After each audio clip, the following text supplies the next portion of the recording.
Hello, all, and welcome to Astro Cheryl.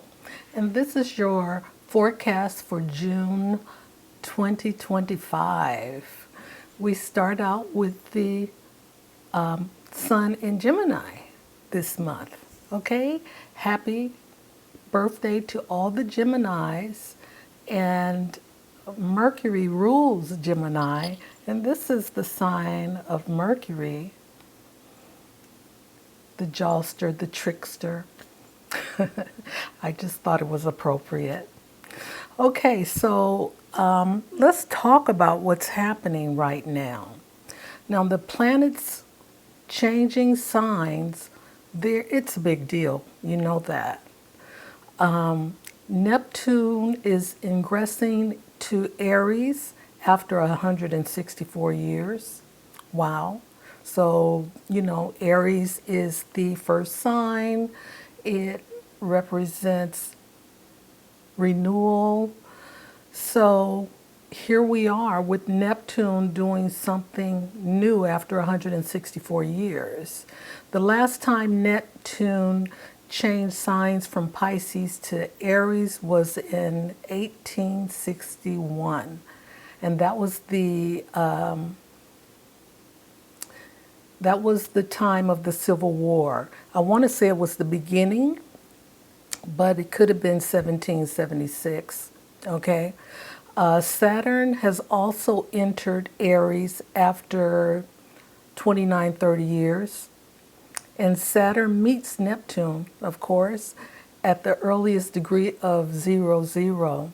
So this is a big deal because that hasn't happened we weren't here when that have happened. So Saturn conjuncts Neptune every 36 years. However, Saturn and Neptune have not been conjunct at the 0 degree in Aries in over 12,000 years. Okay? So 0 to 2 degrees is an Aries point, all right? And this is a big deal because it's showing something new, something big that's going to happen. We just don't know how it looks, okay? Something serious and important is building. Saturn is leaving the end of the zodiac to the beginning, right? And I think I said that already. So with that happening, we have all kinds of new stuff coming up, and the changes are structural,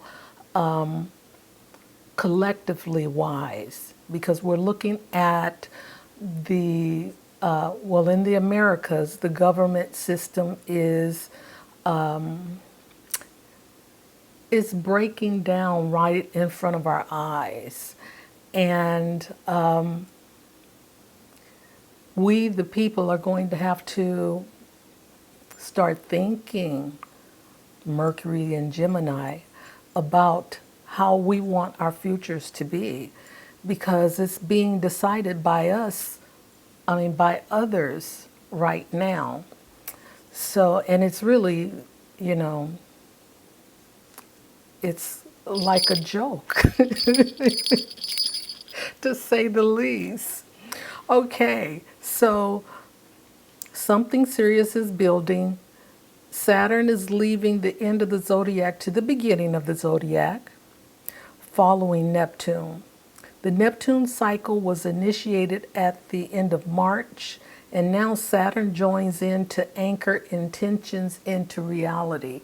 Because you know that Neptune is that dreaminess, but Neptune is also very spiritual and intuitive. So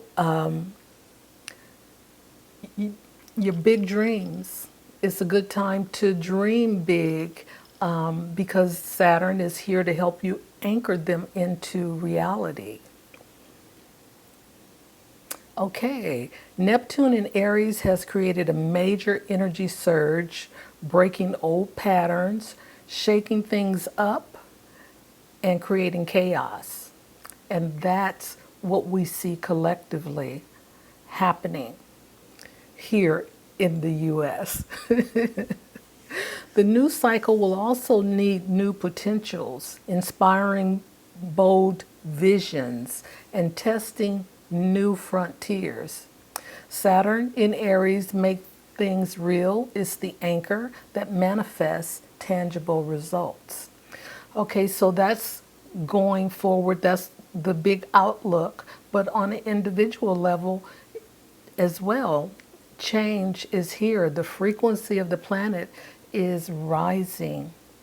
So it's time for all of us to pay attention to what's going on around us and try to change those old patterns that no longer serves you and tap into the new frequency that we are experiencing now. A lot of this is coming in as downloads, and those downloads can come through your dreams, can also come through another person. But just be aware of what it is that you are experiencing, because it could be something different than what you've normally experienced, or you may be hearing something more than you have ever heard. So, with that being said, this is the age of Aquarius, and what the age of Aquarius is bringing us is change, okay, and moving forward, and our technological advances are there, okay? So let's see if I have anything else I want to share with you here. All right, so I will see you all on the other side. See you until later.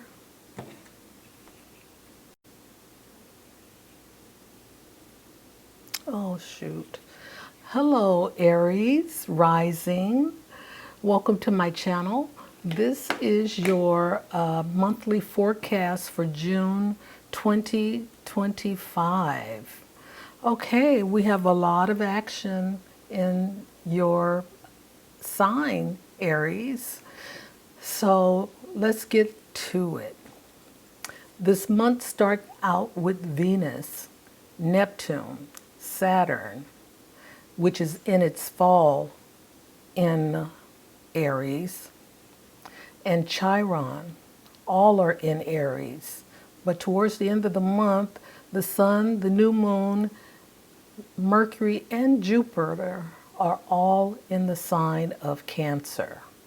Okay, so we are changing themes here. Now, just for your own edification, when the energy shifts and moves into Cancer, Cancer is ruled by the moon, okay, and it also rules the stomach, and Jupiter is there. So if you have any issues with your stomach, try to pay attention, take the necessary steps, because Jupiter expands energy, so it could get worse. Your waistline, for some of you, mine for sure, I've been watching it, will be, bigger because Jupiter is there, and it just seems like nothing that I do is going to, flatten it up. But anyway, I just want to share that with you so you'll know what's happening when you start to feel uncomfortable or even ill, okay? Because Cancer is playing a big role this month with the moon, sun, and Mercury all in that sign. Okay, so on the 1st, Venus conjunct Chiron in Aries. And this is at a 26 degrees, and this is happening in your first house because this is for Aries rising. Okay, and the moon in Leo trines this conjunction as well. So this transit may trigger emotional wounds because Chiron is the wounded healer, and wherever he is, that's what he wants us to look at. You know, change the pain into, something better. You can transmute that to love because in your first house, it's about yourself. So when Aries is here and Chiron is here conjuncting, he's asking you to take a look at where you are uncomfortable with yourself. Okay? You may not like your physique. You might not be able to get to the gym or, whatever that means. Whatever it is about your appearance is what Chiron is calling you to do, is to forgive yourself, and love yourself regardless of how you think you look and how other people perceive you, because that's all a first house energy as well. Okay, so this transit may trigger emotional wounds related to your sense of self-worth, appearance, or identity. You may struggle with feelings of inadequacy or unworthiness that stems from past experiences or rejection, past experiences of rejection or abandonment. Okay? So the trine brings love, tenderness, harmony, and friendship, as well as making it easier to navigate emotional challenges that heal inner wounds, which is great. For this trine, it helps you ease up on yourself and not be so down or less than, because you are more than. And if you think that you are more than, then so will others. Okay, Aries rising. So on the 6th, we have Venus in Taurus, and this is in your second house. And you may have the ability to attract and accumulate wealth and enjoy the finer things in life at this time, because Venus rules the second house. And Taurus is the second sign in the second house. Okay? So there's options. You have good opportunities that could come through for you this month. All right, so we have June 8th. Jupiter moves to 0 degrees Cancer, and this is happening in your fourth house of home, okay? Real estate, family, your ancestors. So Jupiter is also exalted in Cancer. So that's a good relationship there. Your connection with family and the desire for harmonious and supportive home environment is what you may be feeling, because we're talking about Cancer, and Cancer is about the feelings, okay? You may have good fortune with real estate or a home-based business is what's being highlighted right now. Okay, so on the 8th as well, we have Mercury in Cancer, and it's squaring Saturn in Aries. Okay, so Saturn is in its fall in the sign of Aries, so it's not comfortable there. However, this is a good time for focused mental work, okay, and for tasks that require discipline, disciplined thinking. During this transit, you may have difficulty expressing yourself assertively and openly. You may communicate in more of a negative way than you might like. Okay, so just keep that in mind and just check yourself, because all of these things are meant to help us grow and become better at what we do in life. Okay? All right, so we also have Venus in the sign of Taurus squaring retrograde Pluto in Aquarius. So Pluto's influence can bring life-changing, romantic, and interpersonal experiences, because Venus is about relationships as well, because she rules Libra.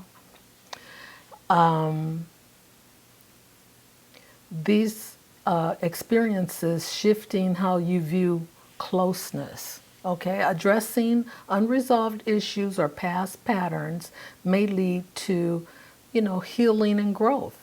Okay, you may have to confront repressed emotions, insecurities, and underlying issues that may be affecting your relationships.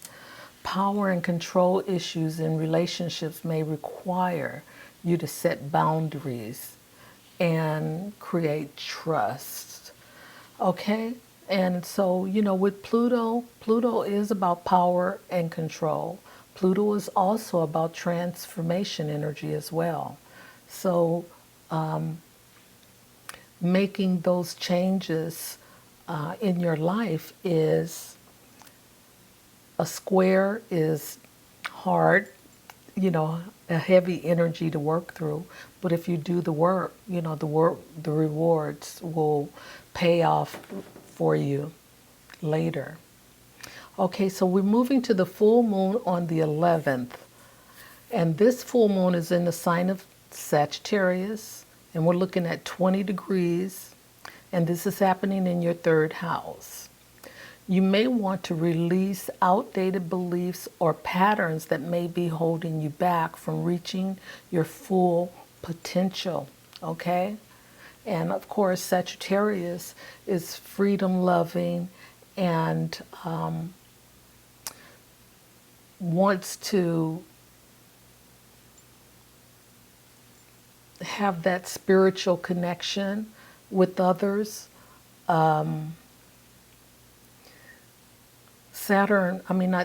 Sagittarius is open minded and it's ruled by Jupiter. So we know that Sagittarius likes to get around and share the information that they have to offer.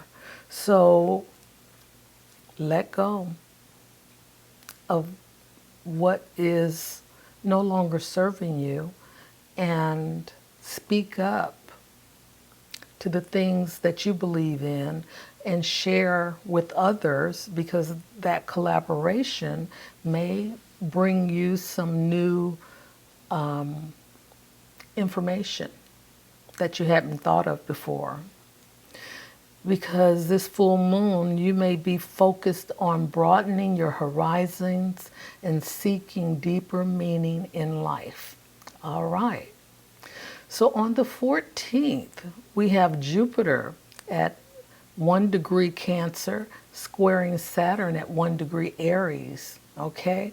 So these are, first degree energies. This is the last of the 3 transits that have already, the 2 have already transpired. So this transit points to being optimistic, and realistic, because Jupiter is optimistic, Jupiter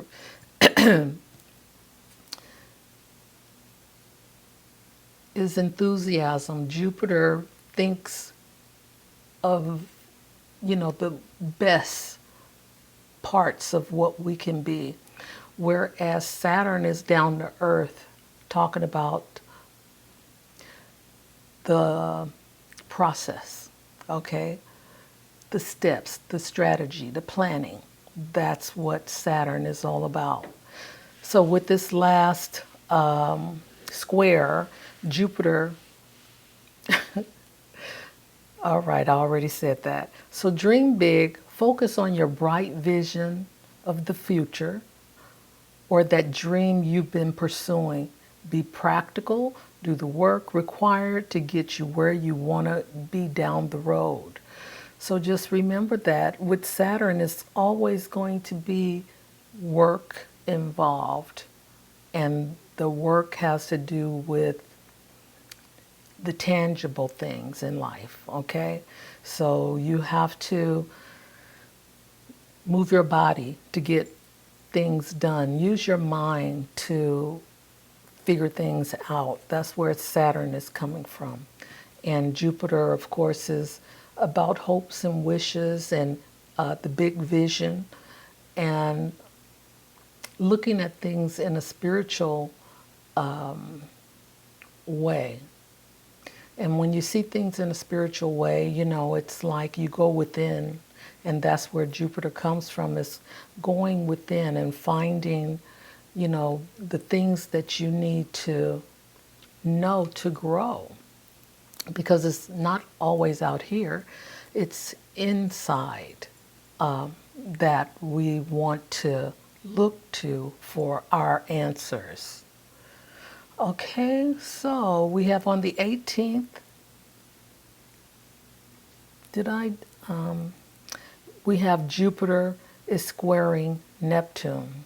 Okay, now this transit may be challenging because, hey, we have Neptune that is in the water going down deep, you know, and with the fog, things are not clear. Then we have Jupiter doing these big things, this grandiose ideas, and you know, wanting to spread it all over. So that's a oxymoron. This transit may be challenging. It encourages you to reassess your beliefs, confront illusions, and seek a more grounded and authentic understanding of yourself and the world around you. Okay?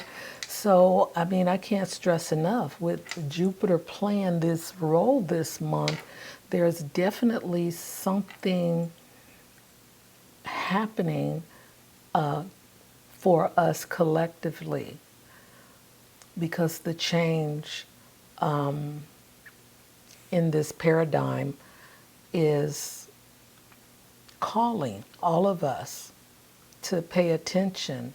Don't stay stagnant. You know, don't sit in the status quo, because if you do, something is going to uproot and just push you, and you won't be ready because you're not paying attention. Okay, so let's move on to the 21st. We have the Sun in Cancer. Okay, so this is, the Sun is in Cancer now. And then we have the new moon is going to be in Cancer. We have Mercury in Cancer. We have Jupiter in Cancer. So we have all of this water energy, which is a good energy because we all are water. So we have to pay close attention to our feelings. How are we acting out? So the Sun in Cancer is squaring Saturn in Aries. And you may experience tests and challenges because that's what Saturn does. He will test you to see if you're ready for your next step. And if not, then, you know, he's going to press harder on you to do better. So the tests and the challenges with this transit can lead to pessimism and depression because you're not perfect, you know, and some people, you know, when they have to work harder at life, Sometimes the toll is tough. And that's what happens with the sun squaring Saturn. Your ego may suffer because getting your way and reaching your goals may be a challenge. Saturn wants us to work hard and stay focused now. So, however that turns out for you, Aries rising, just remember, do the work, okay? And you will get through it. All right, so the last thing I'm going to discuss is this new moon in the sign of Cancer on the 25th, okay? And it is at 7 degrees of Cancer. So this new moon encourages you to get more in touch with your feelings, allow yourself to feel vulnerable, okay? And maybe, if you allow yourself to feel vulnerable, maybe you won't end up in that, depressive energy, okay? So just let yourself experience what your body want to experience. So this new moon can bring about changes in your living situation as well, your relationships or family dynamic. So because it's in the fourth house, the fourth house rules, your parents, your significant partner, your real estate, your home,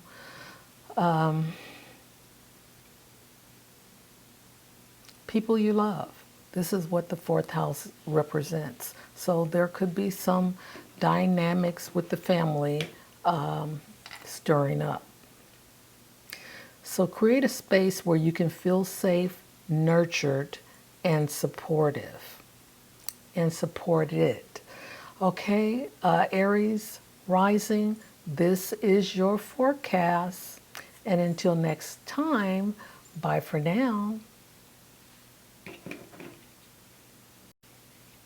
Hello to my beautiful Taurus risings out there. Welcome to my channel, Astro Cheryl, and this is your monthly forecast for June 2025. I hope all are doing well out there, and I really appreciate you being here with me during these forecasts. Okay, so we're going to get right into it. The month starts out with Venus, Neptune, Saturn. Saturn is in its fall, and Chiron. They're all in the sign of Aries right now. And towards the end of the month, the Sun, New Moon, and Mercury and Jupiter are all in the sign of Cancer. Okay? So Jupiter is exalted in the sign of Cancer. So that's a good thing. But I do want to share that with all of this Cancer and energy, Cancer rules your stomach, and Cancer also rules the fourth house. Yeah. So, with that being said, with this Cancer energy, you may have some stomach ailments, or your stomach may be expanding around the waist. But anyway, take care of your health, because Cancer can create some gastation, bloating, and whatever else that could be going on with you that could affect your stomach. Okay, so just take care of that part of you. So let's move on. Venus conjuncts Chiron in Aries, and this is on the 1st, okay? And this is at 26 degrees, and this is in your 12th house, okay? The the moon in Leo also trines this conjunction, okay? So during this transit, you may find yourself drawn to emotionally unavailable partners. That's Venus, relationships, okay? However, because it's in the 12th house, you may experience this something else, okay? You may have clandestine affairs. You may recognize old wounds of abandonment or rejection that needs to be acknowledged. You may find a creative outlet that helps you heal. Now, this is a plus because in the 12th house, that's about your subconscious, okay? Your subconscious mind working in the background with this energy, you can heal old wounds faster than you would be able to if it wasn't in the 12th house. So pay attention to, what urges you have and, what comes up, what downloads come in for you to address. So while you're working on this subconscious energy here, that'll be something good for you to purge, easily. So you may be ready to let go of, these old wounds that could possibly be from, an ancestral standpoint. It is. And even past life here as well. The 12th house is about retreat and escapism. So, drugs and things like that. Just be careful with you and just rest and take it easy, because it should be easy for you to let go of things since you're already in this energy is in the 12th house waiting for you to break things up. Okay? So on the 6th, we have Venus ingressing to Taurus. Now, Venus rules the sign of Taurus, and Venus also rules the sign of Libra. And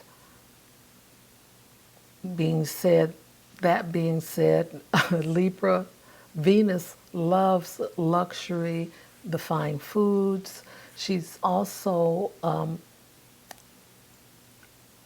wants justice, relationships is part of Venus area as well. So let's see, you may have a heightened sense of self-love, beauty, and comfort. Okay, and this is in your first house, which is good because you like yourself. Your likability, charm, and attractiveness may increase. You may also start focusing on personal values, enjoying material pleasures, and cultivating a sense of security and stability in your relationships. So this is a great space for you right now, Taurus rising. Now on the 8th, we have Jupiter ingressing at 0 degrees Cancer, and this is in your 3rd house. Your ability to articulate thoughts and ideas may be amplified, making this a favorable time for writing, speaking, and teaching. You may feel a desire for learning something new. Your relationships with your siblings, friends, and neighbors may improve. The 3rd house is about communication. It's about your siblings and your close connections with people in your vicinity. Okay? So this is looking on the bright side of things for you in your communication space with your, closest family members and friends. This is also about short trips.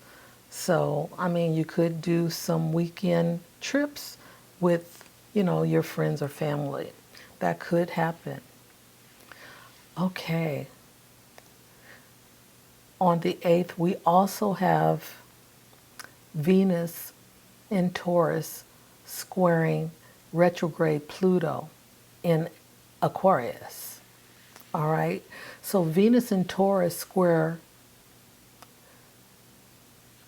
Pluto's influence can bring life-changing romantic and interpersonal experiences, shifting how you view closeness. Okay?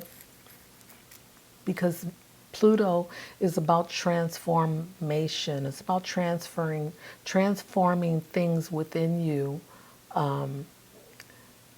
for the better. Okay? But here, addressing unresolved issues or past patterns may lead to healing and growth. You may have to confront repressed emotions, insecurities, and underlying issues that may be affecting your relationships. Power and control issues in relationships may require you to set boundaries and trust. Okay? Factors. So, with this square, you want to pay attention to your partner. Okay? And let go of things that no longer serve you, because you don't have to act out in the same way. That's what this square is here for, is to help you make some changes. So on the 11th, we have the full moon in Sagittarius at 20 degrees in your 8th house. And the 8th house is Pluto. That's the house of Pluto. It's about death. It's about transformation. It's about other people's money. It's about maybe your parents handling their business. And this is about, your spouse's finances as well. And again, as I said before, it's about transformation. It's about banks, investments, loans, things of that nature.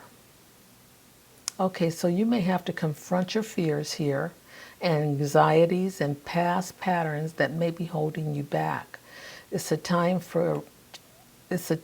to break free from limiting beliefs and cycles and reconnect with parts of yourself that you may have lost, because with this Pluto energy, that's also about power and control. And where have you given up your power is something that you may want to ask yourself. There may be a need to take a deeper look at your spiritual truths and the search for meaning in life. It may also bring a desire for authenticity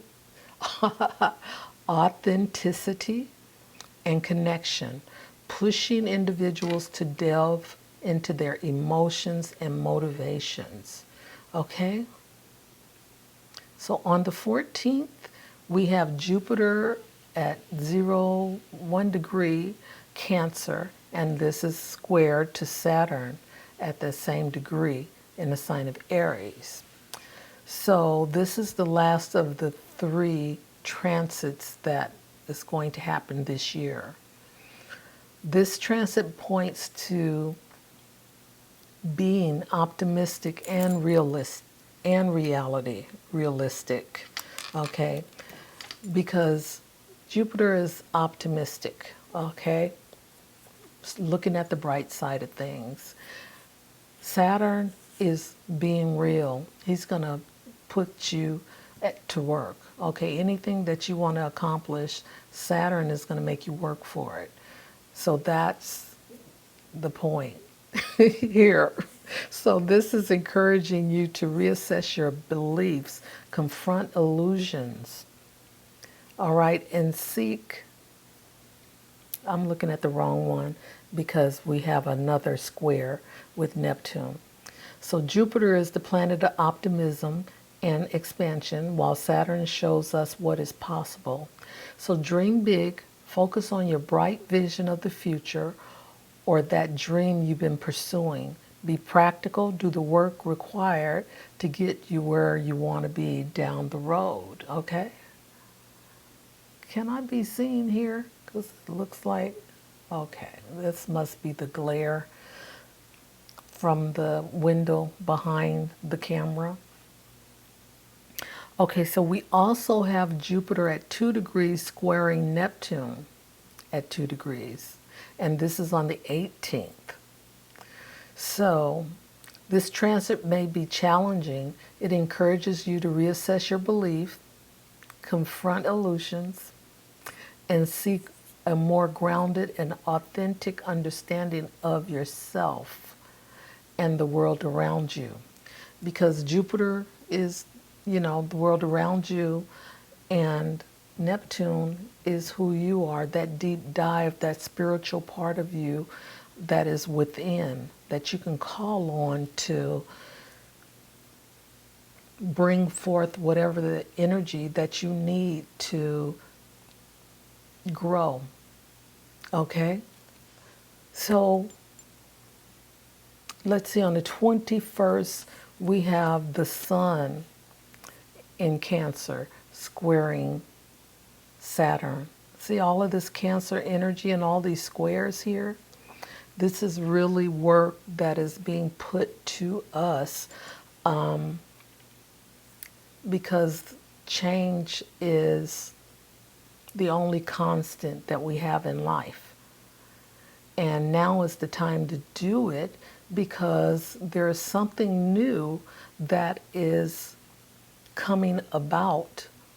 We have all the outer planets pretty much, they're changing signs. Jupiter will change signs month, I believe. So all of these changes of signs means that there's a lot of different things that are going to happen, and some of it we can't even expect to know because they were in, they hadn't been in the signs that they're moving to in years, such as, Neptune and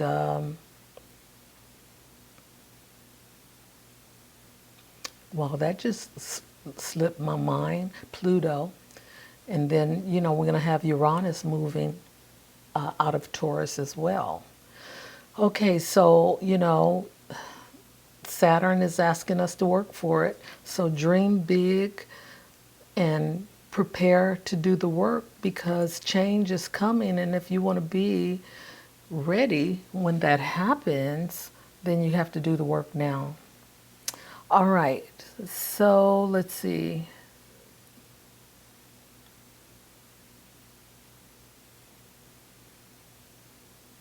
Okay, I already said that. So on the 25th, this is the last thing I'm going to talk about with you, Taurus rising, for this month, is the new moon in Cancer on the 25th. Okay, and this is happening in your 3rd house at 7 degrees of Cancer. So set your intentions to expressing yourself authentically and emotionally. And the 3rd house, again, has to do with your siblings, your immediate family as well, your close friends, and people that you are around most of the time. The 3rd house also rules communication, short trips, cars, the internet, any form of communication. That's what the 3rd house is all about. So there is opportunity to learn new skills that are aligned with how you feel, okay? Strengthening connections with your siblings and your community are all plus signs. Cultivate a positive and balanced mindset as well.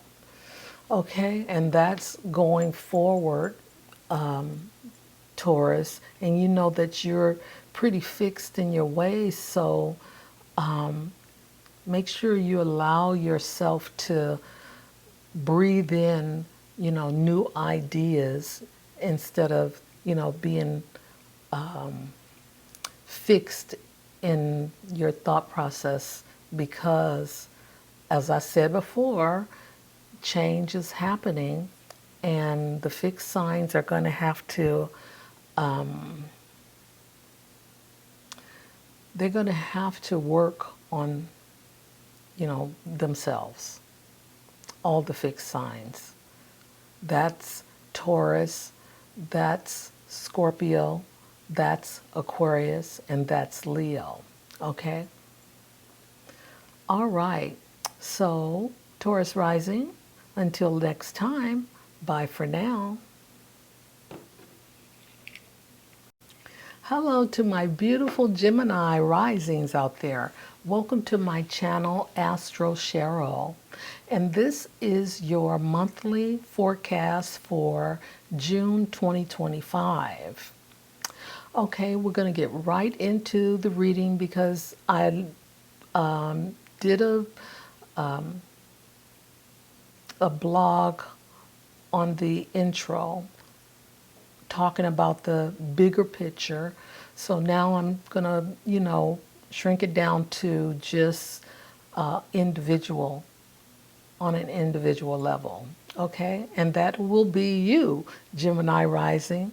So this month starts out with Venus, Neptune, Saturn in its fall, and Chiron, all in the sign of Aries.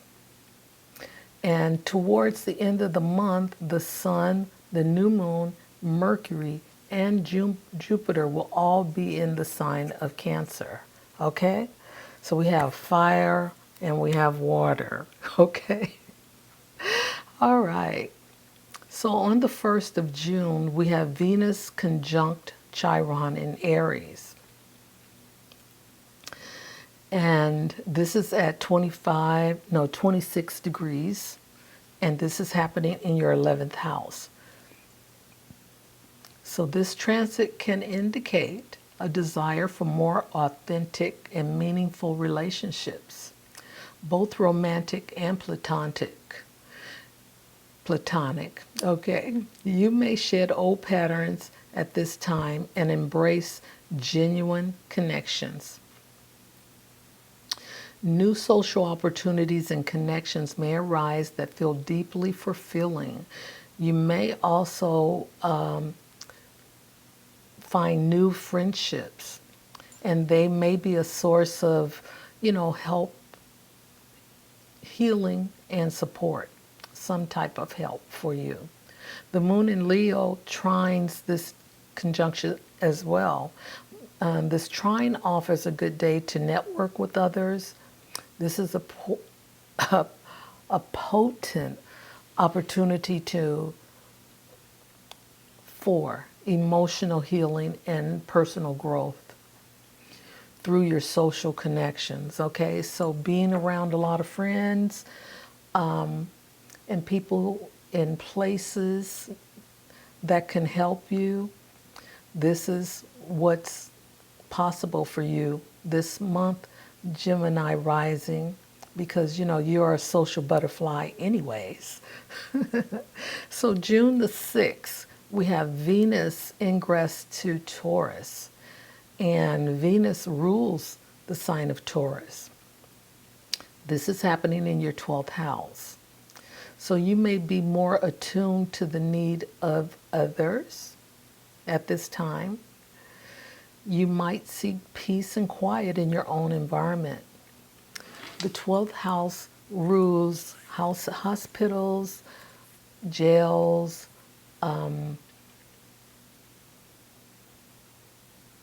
large animals, retreat, okay, escapism, not wanting to, take responsibility. But it also rules the subconscious mind. So if there's anything that needs to be addressed from the subconscious point of view, old patterns, bad habits, those things you can easily release while they're in the 12th house because you're behind the scenes now, okay? So do the work. Get rid of the things that you no longer need so that it makes room for whatever that new thing that's coming to you have space to come in, okay? So, this may also be a time for introspection, self discovery, and healing. You may have a secret love affair, a hidden friendship, or a need to keep certain relationships private. Okay, so on the 6th, we have Venus ingress to Taurus. Oh, said that one already. We have Jupiter ingress to Cancer, and that's on the 8th of the month. And this is at 0 degrees Cancer. This transit may bring more financial opportunity your way because it's happening in your second house of self-worth, finances, money,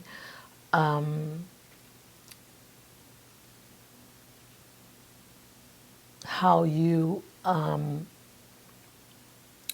see yourself as well.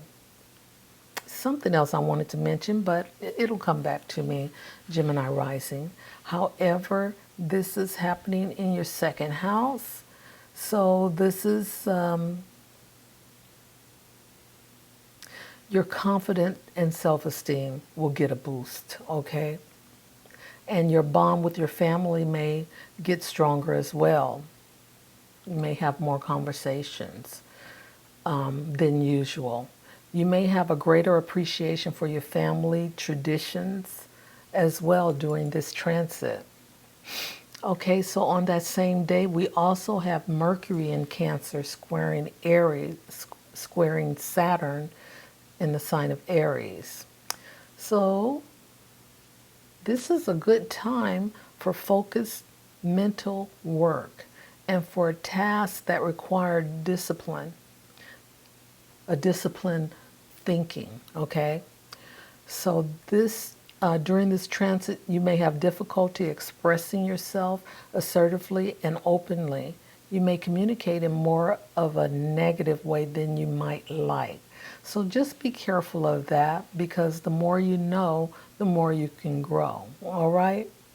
So we have Venus on that same day in Taurus, squaring retrograde Pluto in Aquarius. Venus in Taurus squares retrograde I already said that. Sorry.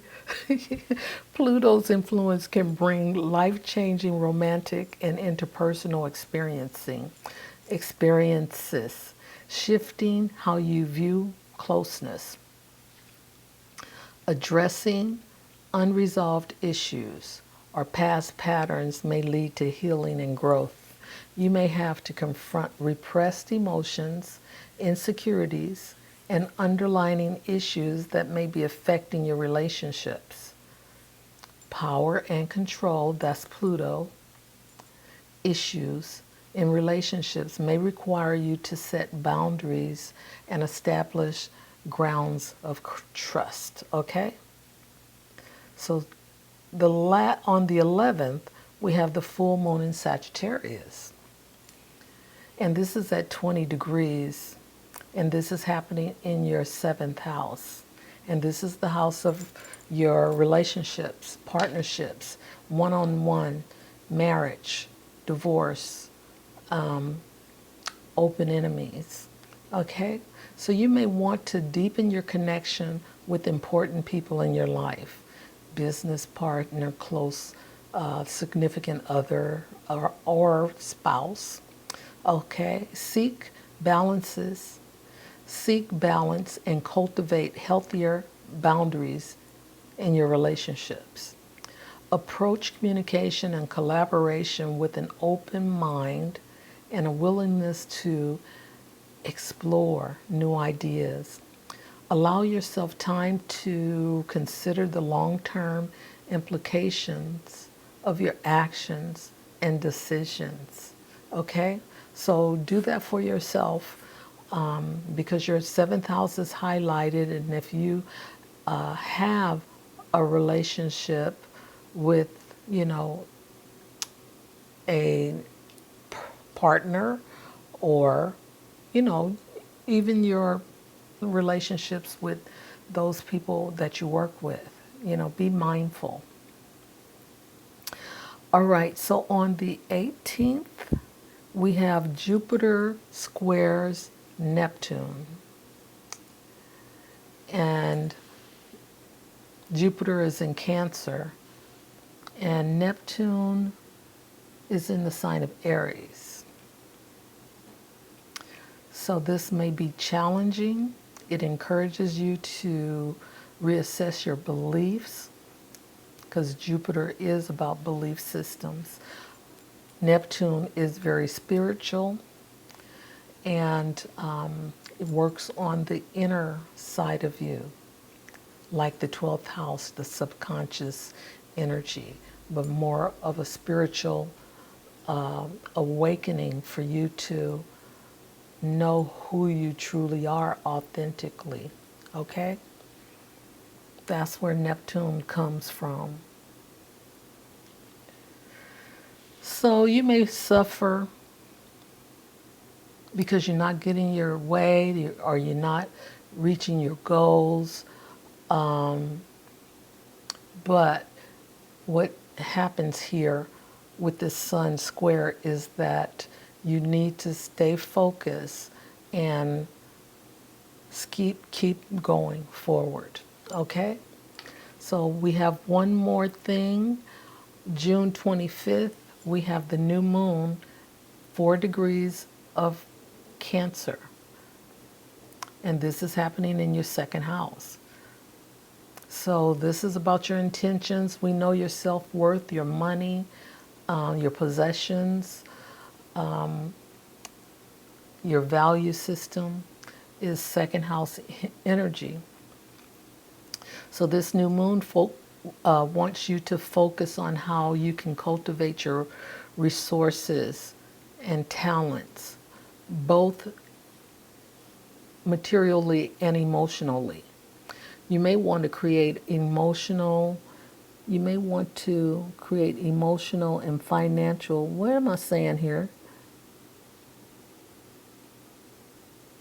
Oh, that's what I was saying. I'm sorry. You may want to create emotional and financial stability, okay? So you want to create that balance in your life. You may find yourself re-evaluating your values, and make choices that align more with your emotional needs and priority. Okay? So now you get it, right? Okay. Gemini rising, that is your forecast for the month of June. And thank you. Until next time, bye for now. Hello to my beautiful Cancer risings out there. Welcome to my channel, Astro Cheryl. And this is your monthly forecast for June 2025. Welcome and thank you for being here. I did an intro that talks about the collective. So here I'm going to just home in on the individual forecast, okay? So this month starts out with Venus, Neptune, Saturn. Saturn will be in its fall, and Chiron are all in Aries, okay? And towards the end of the month, the Sun, the new moon, Mercury, and Jupiter are all in Cancer. Okay, and Jupiter is exalted in the sign of Cancer, which means that he loves being in that place. Okay, so Venus conjunct Chiron on the 1st in the sign of Aries at 28 degrees, at 26 degrees. My apologies, let me make my reading bigger. Okay, and this is happening in your 10th house. This transit indicates a time when you can examine how you feel about your own worth and your abilities that impact your career choices and relationships. Okay, it can be a time to gain new perspective on your career, your relationships with colleagues and mentors, and your public image. The moon in Leo trines this conjunction. This time offers a good day to network with others. This is a potent opportunity for emotional healing and personal growth. So with Chiron, Chiron wants you to take a look at whether you are doing the the function in your career or your work. Are you doing what you should be doing? Okay? And if you're not feeling comfortable there where you work or the work that you do, then this is what you need to take a look at, because this is happening in your 10th house. And also we have Venus there, who is about, good things, relationships, connections, that kind of thing. Are these connections working for you? Are you aligned with these, with this Chiron conjunct energy? If not, then you want to make a change for the better, because it's time to figure out what it is that you want to be when you grow up. And Chiron is here to help you release, the old stuff so that you can be clear. And the 10th house is like right, at the clarity place. So anyway, you want to take this time to reassess, take a look at what's going on, because there could be opportunities out there for you that will make it better, make you better. Okay, so this is Cancer, right? So on the 6th, we have Venus ingressing into the sign of Taurus, and this is happening in your 11th house. And this is where you meet new people, those who share your values and your appreciation for beauty, okay? You might meet someone new through a social gathering or online platform. You may also find yourself attracted to someone within your existing circle of friends. Okay, and just know, with that circle of friends, you can also network and find new opportunities for places of employment as well. So we have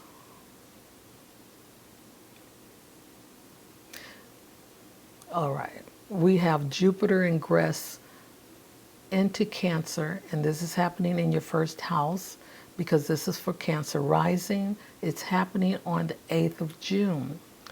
So Jupiter in the first house may indicate a total reinvention, okay? Jupiter is expansive, okay? Also uplifting, helping your higher mind grow, your belief system change.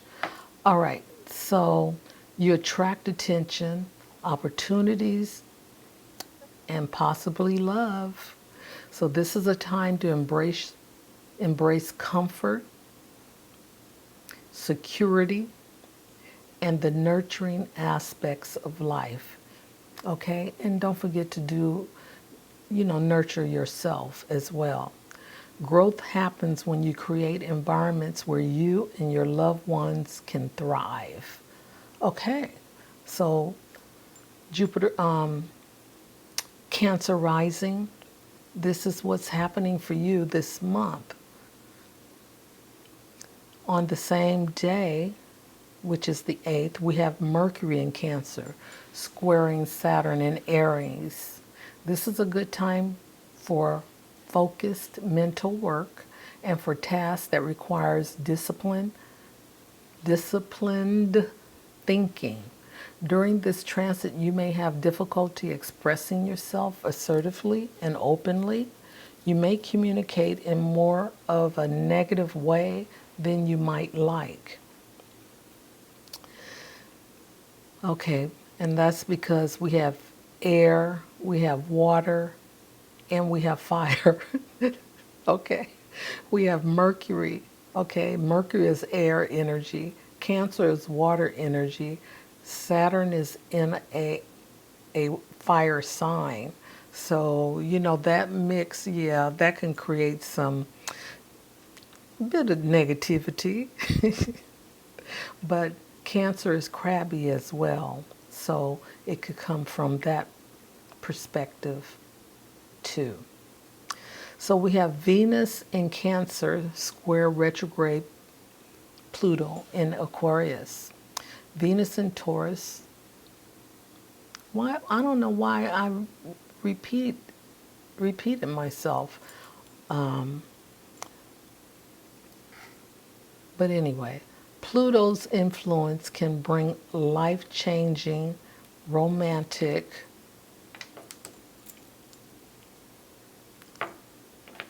experiences, shifting how you view closeness with another person, someone special, addressing unresolved issues or past patterns may lead to healing and growth. You may have to confront repressed emotions, insecurities, and underlying issues that may be affecting your relationships. Power and control issues in relationships may require you to set boundaries and rules of trust, because Pluto does rule transformation, power, and control, those power struggle that people have between one another. Okay? So set some boundaries if you haven't already. So June 11th, we have the full moon in Sagittarius, and this is at 20 degrees, and this is happening in your 6th house. So this is a good time to consider what you've learned in the past year and what you want to release or let go of and make space for something new. Now the 6th house rules your daily routine, your work habits, your co-workers, subordinates, civil service, are being service to others, being of service to others. Okay. You may find yourself streamlining your daily routine and address health concerns or seek out more fulfilling work that aligns with your values and your aspirations. Okay? And that's what I was talking to you about when we were looking at your 10th house. Okay? All right, so on the 14th, we have Jupiter at 1 degree Cancer squaring Saturn at that 1 degree of Aries. This is the last of the 3. Okay, we've had 2 of these transits already this year, but this is the last of it this year.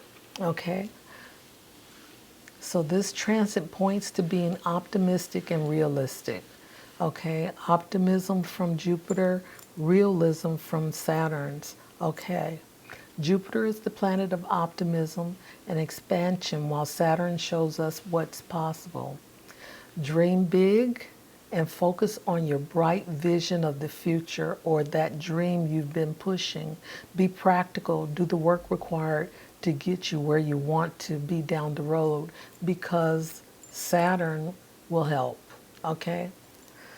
We have a tendency to think that Saturn is, a bad thing. Saturn is not a bad thing. Saturn just makes you work harder and make you do the tough stuff. It's like Saturn is the tough love. Okay, do the work and you'll get rewarded. But it might be hard getting through it. That's the thing. Okay, so keep at it. So now on the 18th, we have Jupiter squaring Neptune.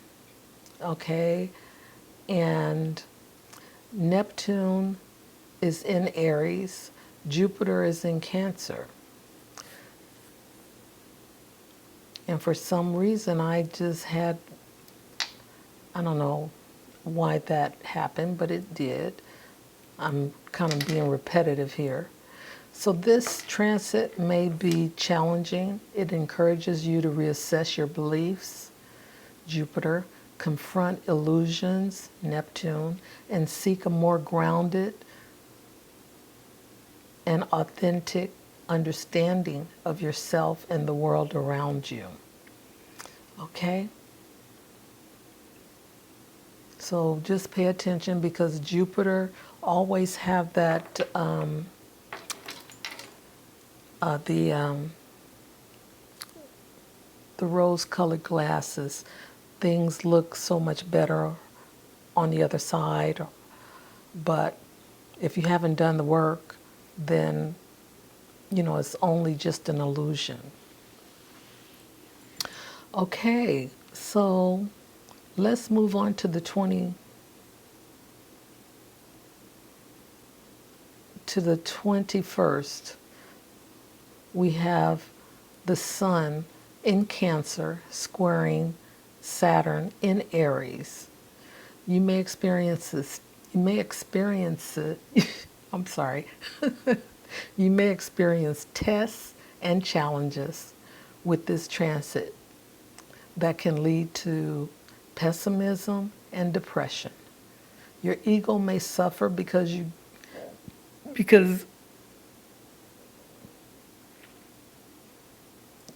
not getting your way, and reaching your goals may be challenged, okay? Saturn wants us to work hard and stay focused. Excuse me. And I was just saying that earlier. So the last thing I'm going to speak to you about is the new moon, which is happening on the 25th in the sign of Cancer. Okay, and this will be at 7 degrees Cancer, and this is happening in your first house. Okay, so this new moon suggests that you are considering how you want to be seen and how you want to feel about yourself. Okay? Start projects or adopt new habits that align with your authentic self. Honor your feelings, because Cancer is a feeling vibration, as they may guide you to a more fulfilling life. Because when you tap into your intuitive knowledge, it'll take you where you need to be. And Cancer, you should know that energy as well.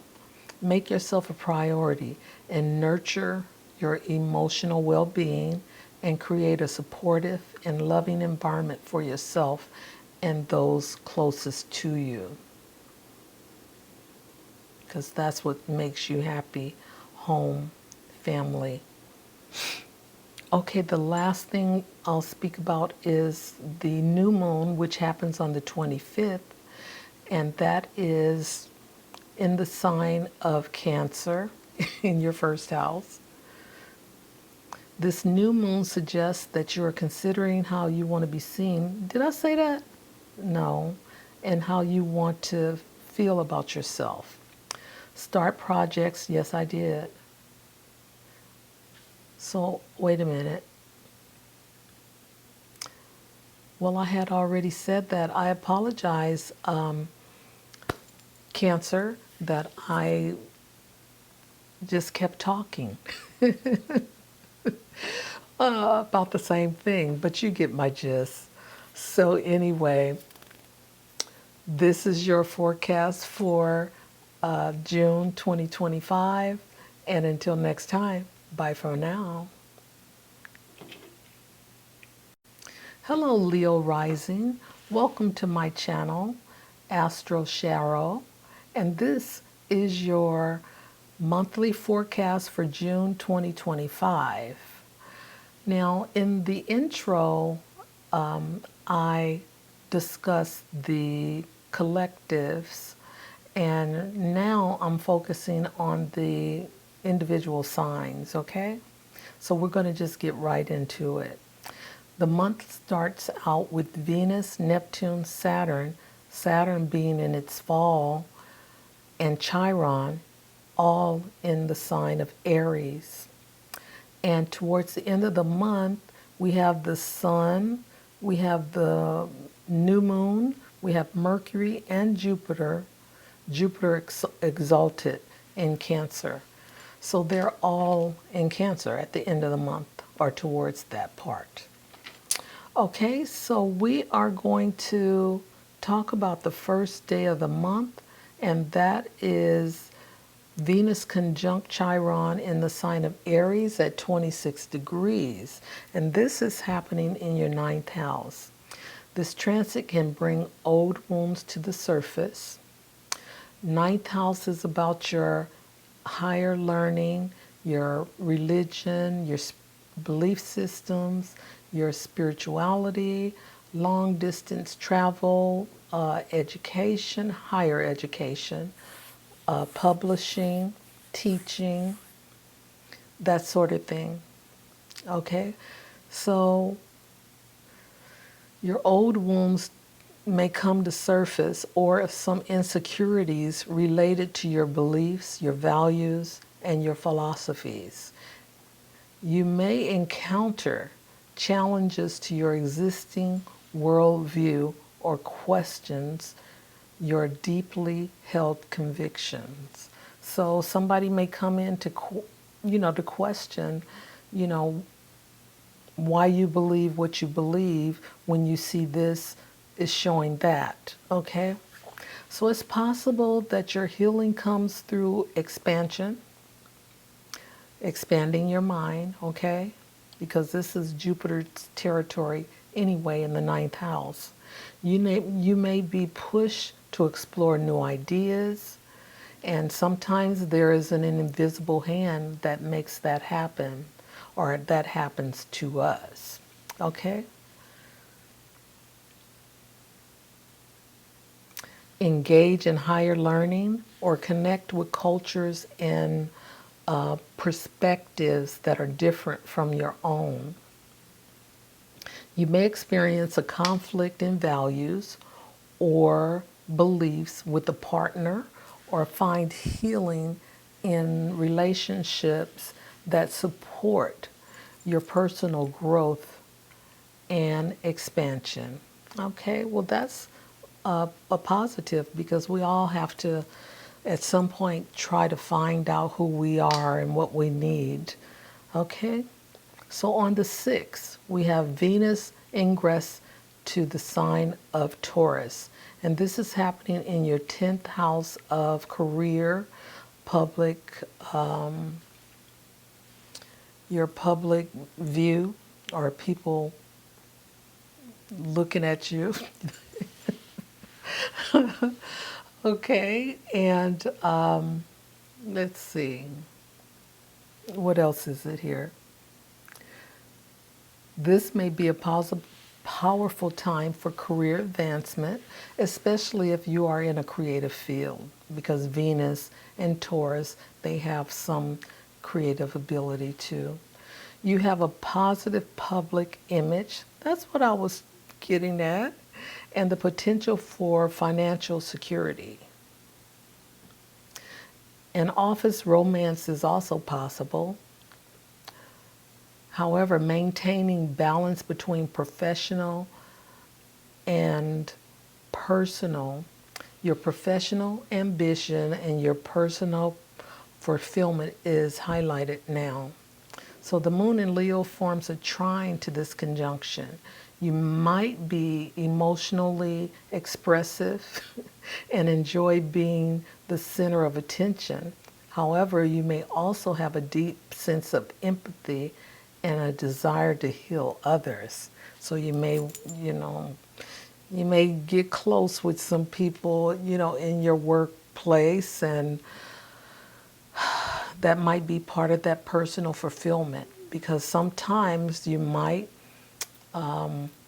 with Venus in Taurus in your 10th house, you might want to have a office romance. So just be careful, because you'll have to look that person in the eye if it doesn't, work out in the long run. Okay, so on June 8th, we have Jupiter ingressing into Cancer, and this is in your 12th house. Okay, and the 12th house is the house of retreat, your own undoing. This is a house of jails, hospitals, charities, the subconscious mind. And for the most part, subconscious mind and Jupiter in Cancer in the 12th house could really help you seize the moment when it comes to busting up old patterns and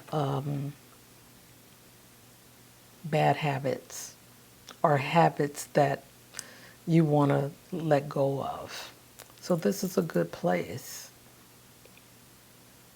for you to make those things a reality. Okay, so let's see.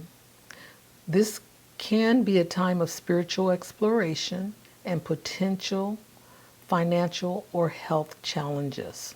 Okay, so just be careful there, because Cancer rules the stomach. And Jupiter is about overextending,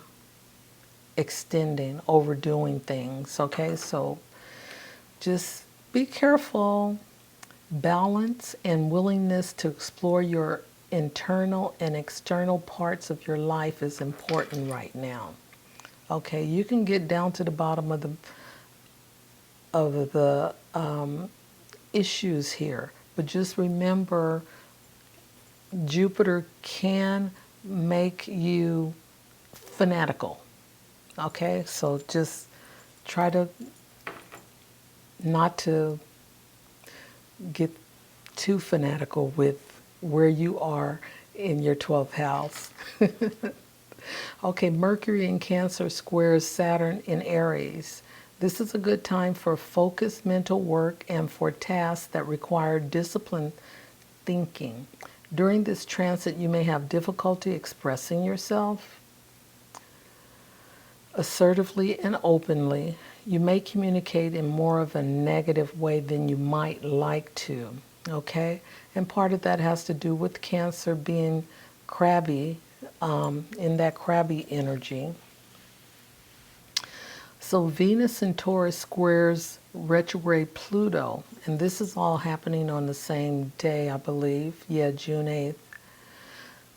So Venus, see, I don't know how this happened, but Pluto's influence can bring life-changing romantic and interpersonal experiences that, let me see, I'm sorry, I needed to correct that.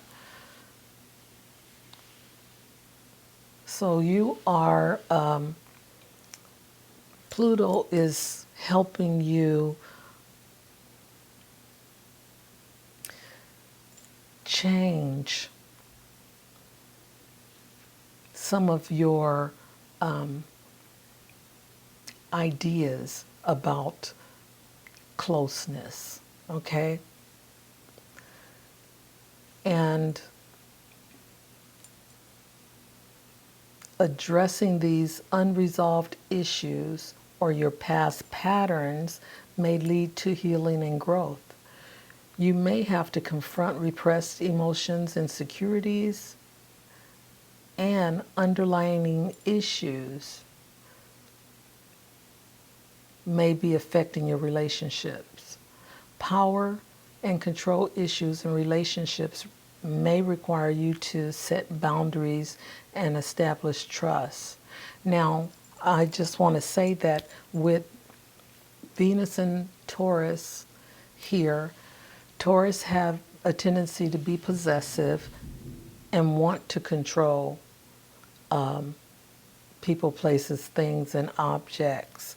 Okay, so this is saying that, let go of the reins some, allow other people to be authentic, be their authentic self, and know where you need to know where you are as an individual in relationship to your other half, okay? They need to have their true identity and you need to have yours. But sometimes Taurus people can be possessive and want things their way and want you to be the way they want to be instead of allowing you to have that freedom to be yourself.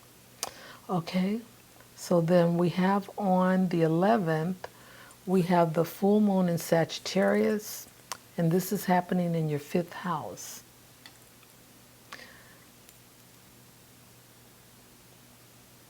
And the 5th house is the house of romantic partners, children, your creative hobbies, gambling. So this full moon encourages you to explore your creative talents and engage in activities that bring you joy. Okay, because Sagittarius is that, that joyful planet. That joyful sign like Jupiter. It's, full of enthusiasm.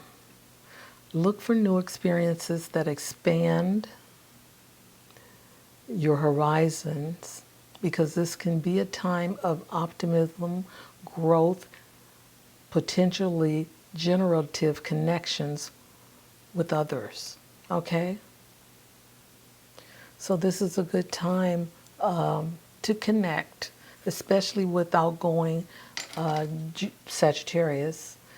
And just know that try not to overdo your spending on gambling, okay? Sagittarius, gambling, yeah, that equals losing money right now. So take it easy, full moon stuff, okay? So on the 14th, we have Jupiter at 1 degree of Cancer squaring Saturn at 1 degree of Aries. So this is the last of the 3 transits. We had 2 already this year. Now the last one is now on the 14th, and we won't have this until next year sometime. This transit points to being optimistic and realistic. Jupiter is the planet of optimism and expansion, while Saturn shows us what's possible.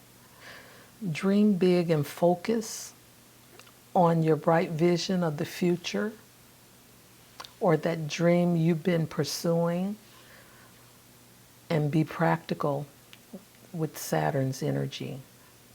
This square is hard, but just know that Saturn is here to help anchor you. Do the work required to get you where you want to be down the road. You have an anchor with Saturn. Okay, on the 18th, we have Jupiter at 2 degrees, Cancer, squaring Neptune at 2 degrees in Aries. Okay, so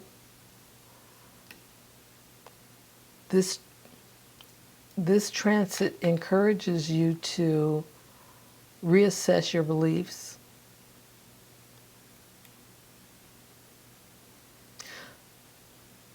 confront illusions,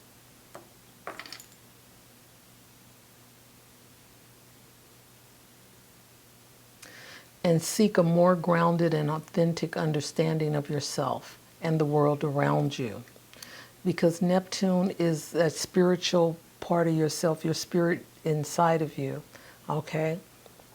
And it wants you to connect with your higher self, because that's what Neptune is your higher self.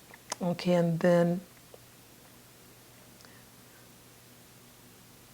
however, Neptune also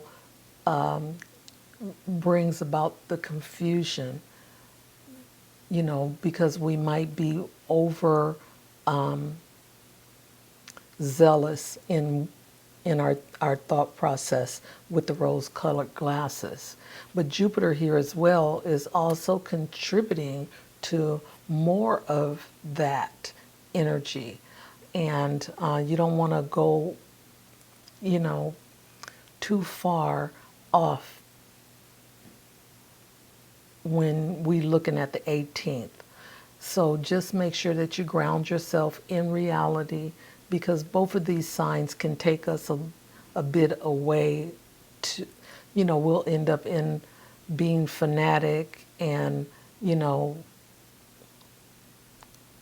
the fog. So just try to stay grounded on the 18th.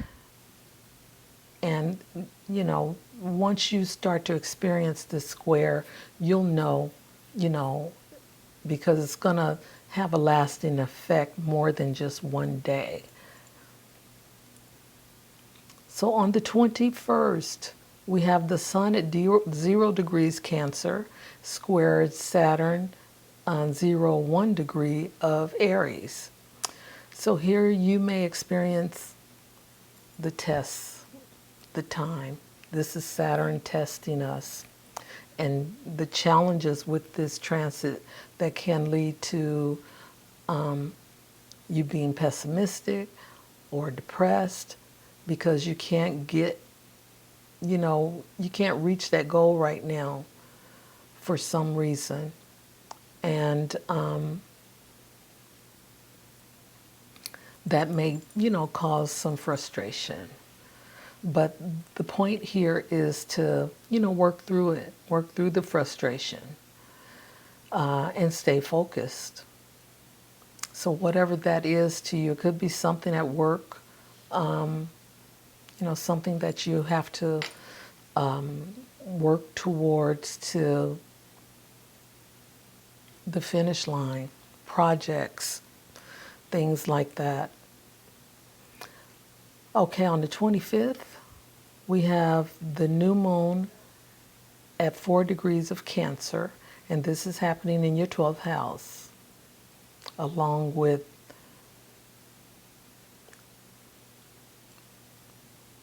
something else I talked about in the 12th house. I think it was Jupiter. This new moon suggests the need to turn inward, right? Explore your subconscious and address unresolved emotional patterns or issues related to family. Cancer is about the family, and Cancer is ruled by the moon. So your family, home, or past experiences. You may find that spending time alone, reflecting, and resting is beneficial.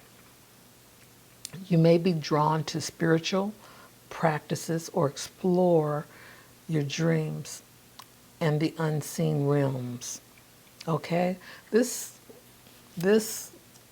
placement can work for you in ways of looking at some of your ancestral patterns, and some of the patterns that you carried on that you may no longer need to hold on to, which we know that Cancer, you are, the collector. You want the memories and all of those kinds of things of the past. However, you don't want clutter, and this new moon wants you to declutter your subconscious. Okay, let go of some of the stuff that you've been holding on to. Okay, this is Leo rising, and I think I said something about Cancer, but it is a Cancer new moon. But this is for Leo rising. So just let go, all right? Okay, Leo, this is your forecast for June 2025. And until next time, bye for now. Hello to my beautiful Virgo risings out there. Welcome to my channel, Astro Cheryl. And this is your monthly forecast for June 2025. Okay, this month starts out with Venus, Neptune, Saturn being in its fall, and Chiron all in Aries. And towards the end of the month of June, the Sun, the new moon, Mercury, and Jupiter will be in its exalt sign, all in the sign of Cancer.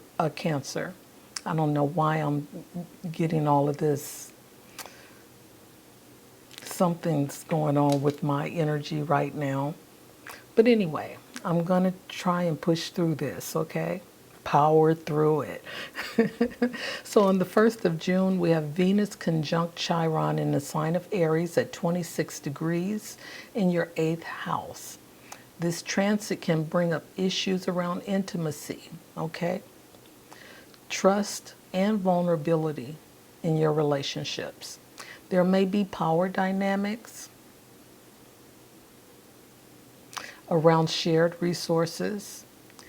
Your relationships may deeply transform if you let go of your fears, insecurities, and old wounds. You can transmute them into authentic connections. Now, with the 8th house, if you don't know, it's the house of death. It's the house of transformation. It's the house of shared resources. It's the house of that governs banking, loans, other people's money, and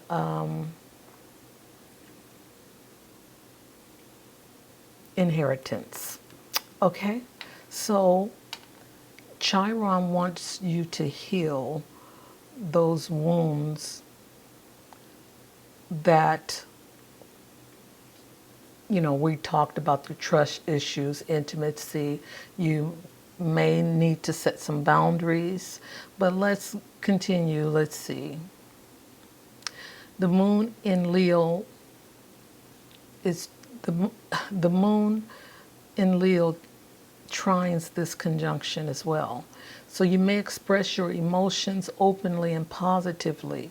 You have the compassion and the natural inclination to offer emotional support to others. So even though, Chiron is opening up these wounds that may feel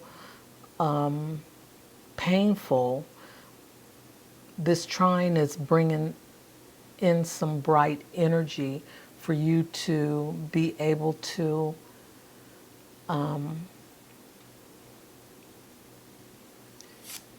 heal yourself by helping others in some way. So just make sure that you express your emotions openly and positively, okay? Because this 8th house energy, it can be, a heavy type of energy. And as long as you can see the bright side of things, then you won't have to hurt so bad. Because sometimes when we open up wounds from the past, or even wounds that open up that we didn't know we still had, they can hit hard. Okay, but this trine is here to help you deflect. All right, by by turning the pain into pleasure in some way, being positive and open, and showing compassion towards other people.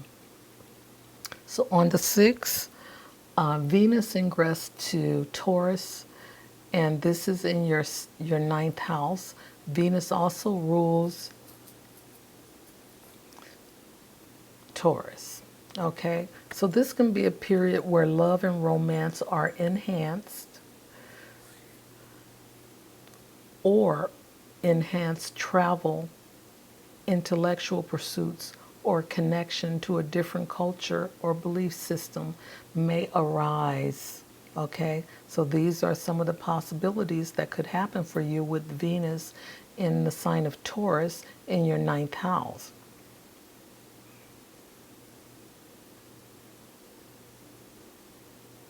Okay, so then we're going to move to the 8th, and that is Jupiter at 0 degrees Cancer. This is happening in your 11th house. You may experience an increase in your friendship zone, okay, and social connections, because Jupiter is expansive, okay? And then the 11th house, the house of social connections, large groups, friendship groups. So this is about groups of people, larger groups of people. 7th house is small groups of people, okay? So here you may be there for support and open doors for new opportunities. Your friends may be there for you, okay?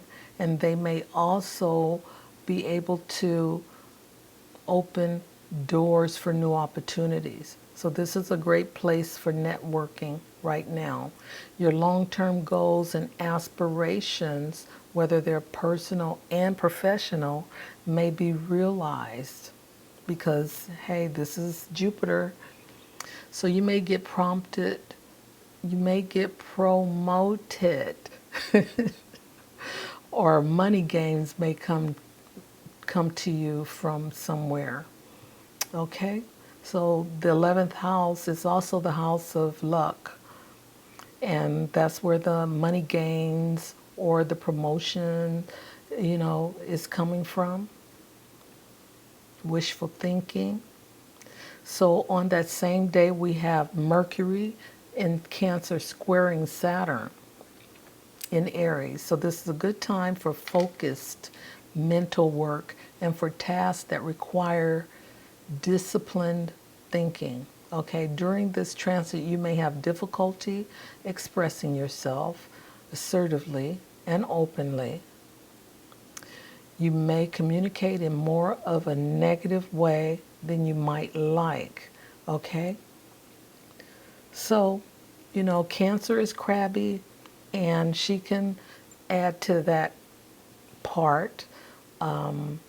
Aries is more straightforward. Saturn is that dry energy, so with these combinations here, it could be that, you have a little cloud over your head that's a little dark, little gray one.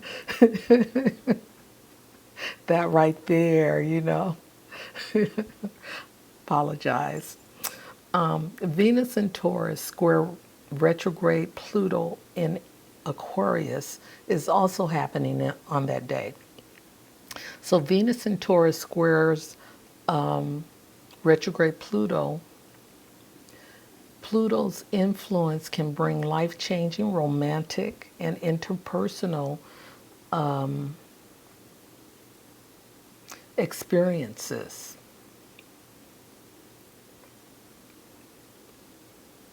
Shifting how you view closeness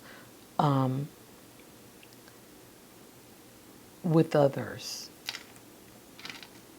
Okay. Addressing unresolved issues or past patterns may lead to healing and growth. You may have to confront repressed emotions, insecurity, and underlying issues that may be affecting your relationships. Power and control issues in relationships may require you to set boundaries and establish grounds for trust. Okay? And I know with Venus in the sign of Taurus, Taurus is possessive. Taurus wants to control things, people, places, things, and objects. And Taurus is also fixed in its way. So being a fixed sign, it's hard for Taurus to change. But, you know, this is what's required with this square with Pluto, because Pluto will make it happen. Okay? Pluto will just, bam, you know, tower moment. And then you have to reconstruct, you know, but when you do that, you come out much better than before. So it's like that phoenix rising from the ashes. So just know that Virgo rising, that eighth house energy, was that eighth house? No, this was the square. That square energy is talking to you. You. Okay, so we have a full moon on the 11th, and this is going to be in Sagittarius at 20 degrees in your fourth house. So this full moon encourages you to nurture your emotional needs and create a safe and stable environment, and find fulfillment in your home environment as well, because this is fourth house energy. It's important to release your limiting beliefs or patterns that are holding you back, that's Sagittarius, from experiencing a more expansive and fulfilling life within your home, okay? You are also encouraged to explore your emotional side and find the greater meaning in your relationships and cultivate a stronger sense of self within your home, okay? Find that for yourself, you know, because we know when the moon is in Sagittarius, or Sagittarius energy anyway, likes to travel, likes to be here 1 minute there. They are always on the go, okay? And then with this full moon in the fourth house, it's trying to ground you there, because that's where you need to be, you know, with this full moon in your fourth house. You need to be cultivating, you know, grounding in your own space, having that appreciation for it. Okay, so on the 14th, we have the Jupiter at 1 degree of Cancer, squaring Saturn at 1 degree of Aries. Okay, this is the last of 3 trines. This transit, the last of 3 transits. Wow. Okay, this transit points to be optimistic and realistic. So we have the optimistic Jupiter and the realistic Saturn here. So Jupiter is the planet of optimism and expansion, while Saturn shows us what's possible. So dream big, focus on your bright vision of future, or the dream you've been pursuing. Be practical, do the work, required to get you where you want to be down the road. That's the Saturn energy. Okay? So Saturn is that realistic, doing the tangible things that we need to do to make it happen. All right, on the 21st, we have the Sun at 0 degrees Cancer squares Saturn at 1 degree Aries. Okay, so these squares are meant for us to grow from. Okay, so just know there's a lot of growth potential that's happening this month for all of us, because the frequency is changing. Okay, and the veil is being lifted. So we have to show up, you know, in the world now. And I know you can do it, Virgo rising. Okay, so let's see. We have, you may experience tests and challenges with this transit that can lead to pessimism and depression. Okay, your ego may suffer because you're not getting what you want, or you're being challenged right now. So Saturn just wants you to work hard and stay focused. All right, and the last thing I have for you is the new moon on the 25th in the sign of Cancer at 4 degrees. All right, and this is happening in your 11th house. The new moon suggests that you may feel a stronger need to belong. Well, this is the house of large groups, organizations, wishful thinking, social connections. Okay, so you may feel a stronger need to belong, and you may seek emotional support through your social connections, which is the 11th house. You may be drawn to new people and opportunities to expand your social circle. Focus on your dreams for the future, especially those that involve collaboration or community with others. You may find yourself nurturing and supporting your friends and community. It's important to establish healthy boundaries in your social settings as well. Okay? Because, you know, water signs have a tendency to, you know, let their boundaries or have none. So it's, you know, when you're around a lot of people, you want to establish some boundaries. If you don't, you might end up being, you know, feeling like you don't fit. Okay, Virgo rising, this is your monthly forecast. And until next time, bye for now. Okay. Hello to my beautiful Libras out there. Welcome to my channel, Astro Cheryl. And this is your monthly forecast for June 2025. So let's get right into it. The month starts out with Venus, Neptune, Saturn, Saturn in its fall, and Chiron all in Aries. And towards the end of the month, the Sun, the new moon, Mercury, and Jupiter, Jupiter being exalted, all in the sign of Cancer. Okay, so the beginning of the month we start with fire. At the end of the month we start with water. We end with water, okay? So the 1st of June, Venus is conjunct Chiron in Aries, and this is happening in your 7th house.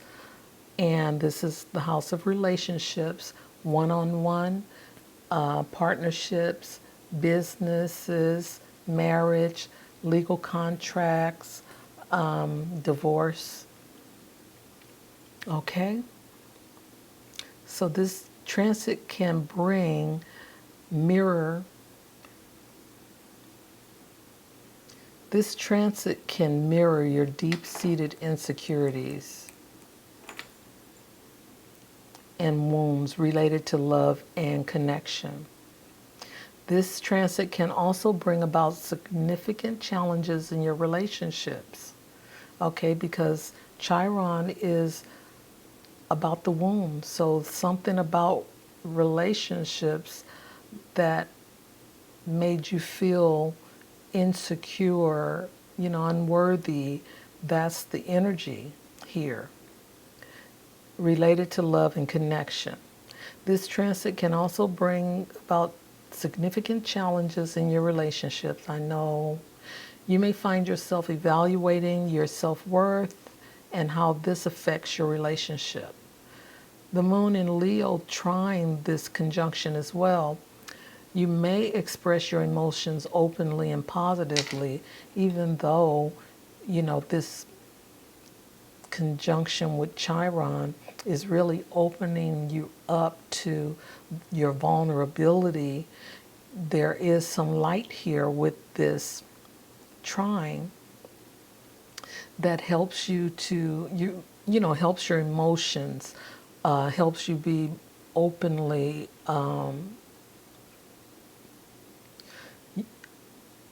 helps you become more positive in your communication process. You have more compassion, you have natural inclination to offer emotional support to others. So it's like, even though this energy of these deep-seated insecurities are opening up, you are also, it's like you are changing it from what it is to what it, to something better.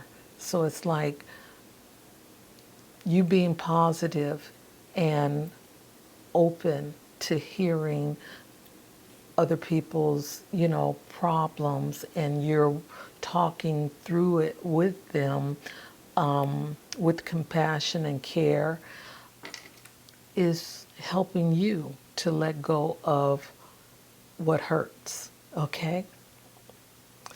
All right, on the 6th, you have Venus moving into Taurus. She rules Taurus, and this is in your 8th house.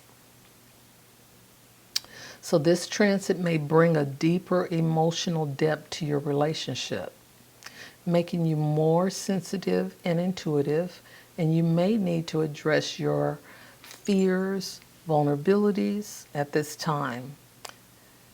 This transit may bring opportunity for financial gain if shared resources, investments, or inheritance are involved. At the same time, you may experience a flux in expenditures if you are not paying attention, okay? Because Taurus is luxurious, all right? Taurus is also fixed. And with Taurus, Taurus wants to control. And that's another thing in this house, is where people want to have control of other people. And I've already mentioned, you having control over other people's money in this house. And with that, Taurus can be a real stickler about how money is being moved around here.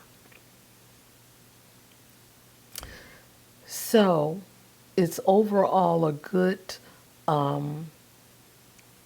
sign for this house on the 6th, because Taurus has, some control over how they manage money. It's not like they're savers, okay? That's the bottom line.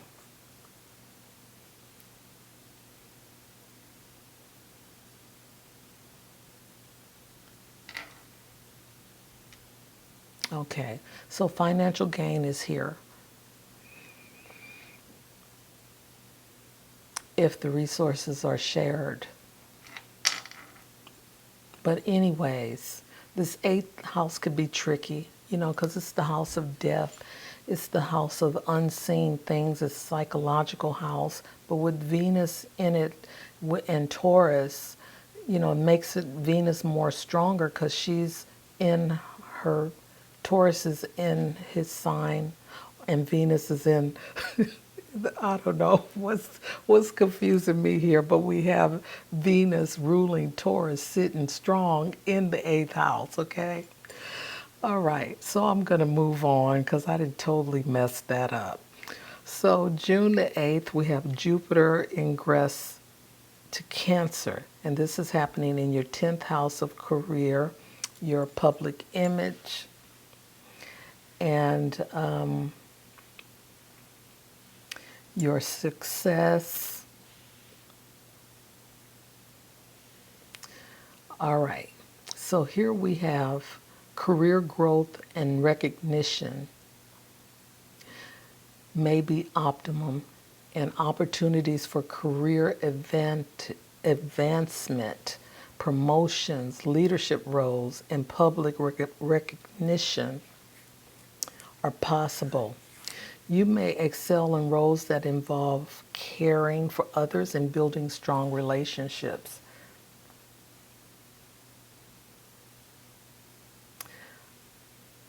Okay. You may also welcome new family members, investing in real estate, or strengthening familial bonds. The 10th house is also associated with the 4th house, so this is why this 4th house information is coming in with your family members investing in real estate, okay? Because you could, in the 10th house, you could meet someone in real estate or work in a real estate capacity. So that's what's happening to you for on the 8th of June. We also have Mercury in Cancer squaring Saturn on the 8th. It's a good time to focus mental work and for tasks that requires disciplined thinking. So during this transit, you may have difficulty expressing yourself assertively and openly.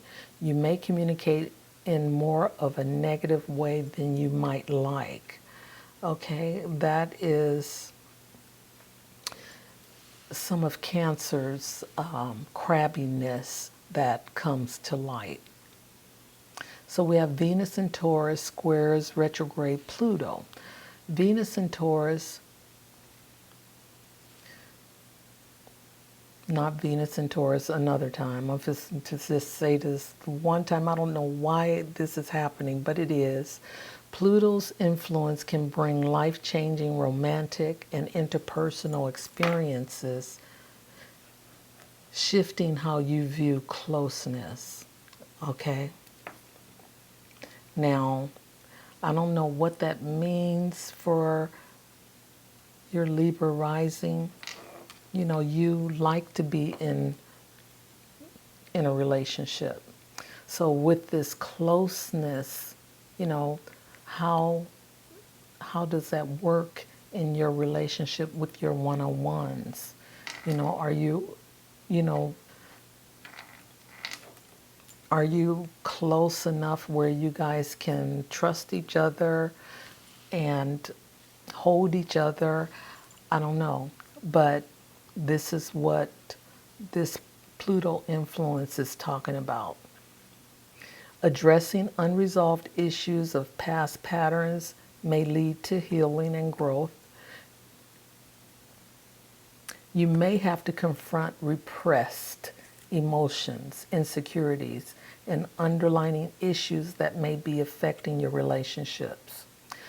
Power and control issues in relationships may require you to set boundaries and establish trust. Okay? So this is Libra rising energy. So we have the full moon, which happens on the 11th, and this is in the sign of Sagittarius, in your 3rd house, and this Sagittarius is at 20 degrees. So the full moon encourages you to release what no longer serves you. And in the third house, this is a time to communicate your thoughts and ideas with others, especially your siblings, your close friends, people in your immediate environment. You may take short trips, explore your local area, or engage in activities that stimulate your mind. You may be drawn to new things, engage in debates, or expand your knowledge in various areas. Okay, so this is in the sign of Sagittarius, and this full moon is about releasing.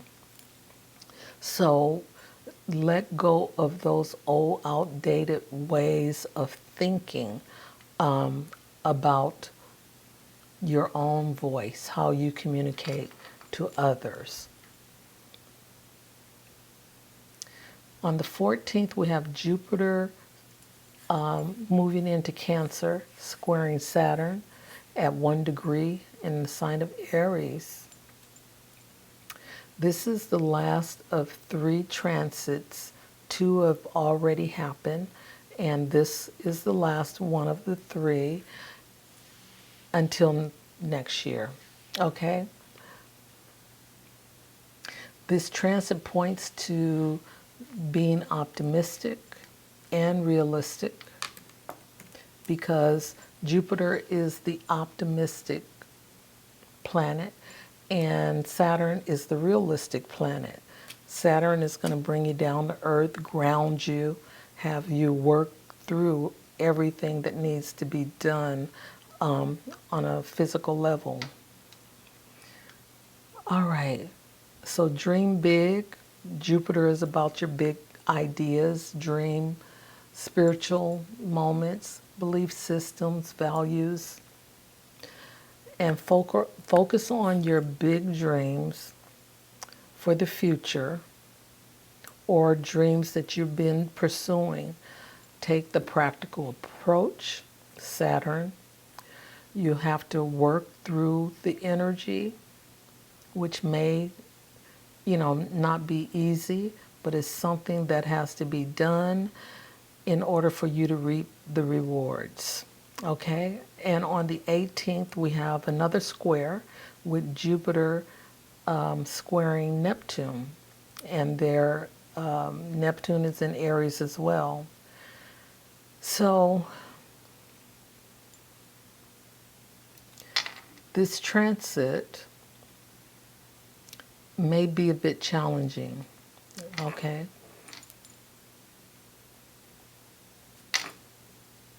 It encourages you to reassess your beliefs, confront your illusions, and seek a more grounded and authentic understanding of yourself and the world around you, okay? Because Neptune, he wants the best for us too.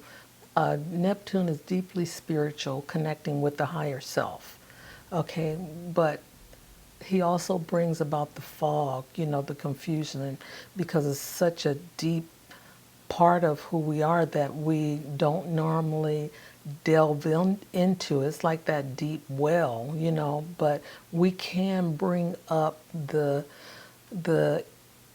waters from that well to enhance our spiritual journey, because this is what we're on anyway. And at the same time, we have Jupiter being optimistic about, creating something new, making things happen in a big and glorious way for the sake of all. So, with that being said, on the 18th, just be careful not to, I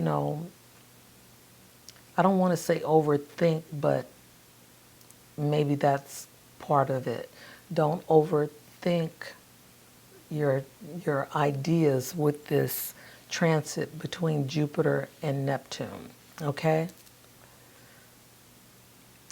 On the 21st, we have the Sun in Cancer squaring Saturn in Aries.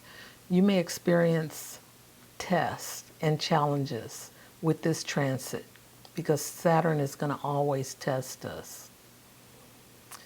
This can lead to pessimism and depression. You know, your ego may suffer because things are not going the way you expected them to go. And you may feel challenged. So what Saturn wants you to do is to work at it, stay focused, stay the course, okay? Because that too will pass. So on June 25th, this is the last thing that we'll speak on for this month, Libra rising. New moon at 4 degrees of Cancer in your 10th house. This new moon suggests that you may have new opportunities in your career that align with your aspirations. This is a good time to work on your public image and be deliberate in showing your talents. You may likely be sensitive to your work environment and how you are perceived by others. Okay? You may have an emotional need for recognition in your professional life as well. Okay? So set your intentions. It's in your 10th house. You've gotten some information about what you can expect. So just make sure that you show up and that you shine because it is at the top of the chart, the 10th house. All right? So you want to be aligned, all right, with the things that are working in your favor. Libra rising. Until next time, bye for now.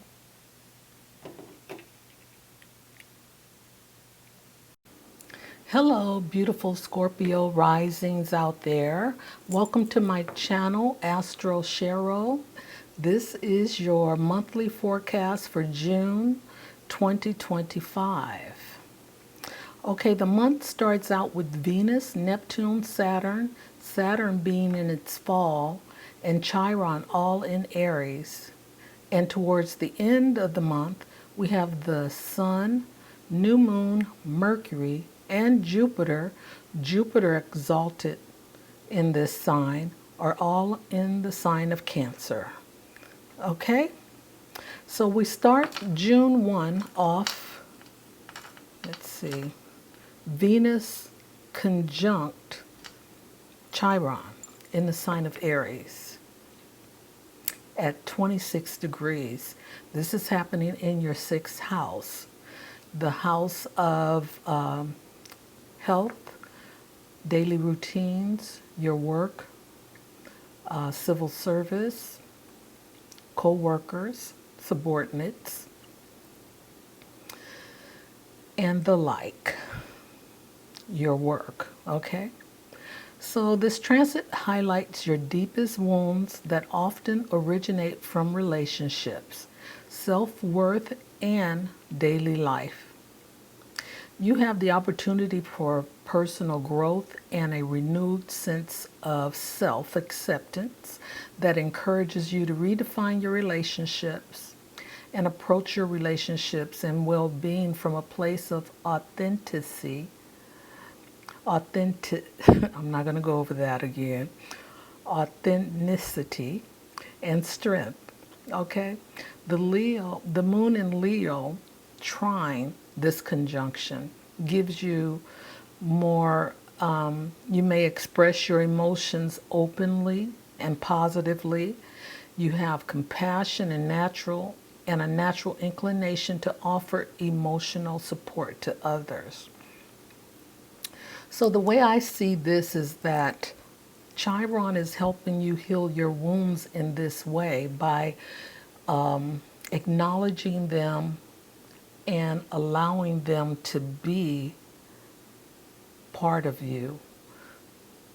You can in turn help someone else from a compassionate point of view in order to, well, not in order, but to help you release what is no longer serving you.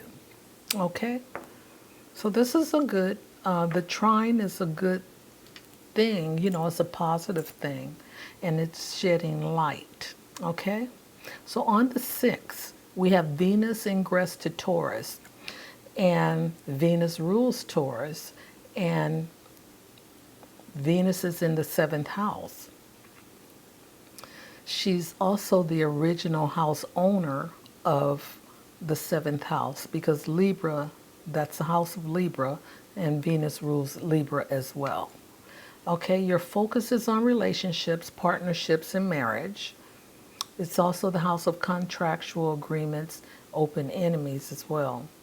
You may be seeking a relationship with a partner who is seen as beautiful and attractive. You seek long-term relationships built on trust, loyalty, and shared values. This transit may be this no, that's there is also a conjunction, a Leo conjunction. The moon conjuncts Leo. I don't know why I've got this all mixed up here. But anyway, we have the moon in Leo trining this conjunction. Okay? You may express your emotions.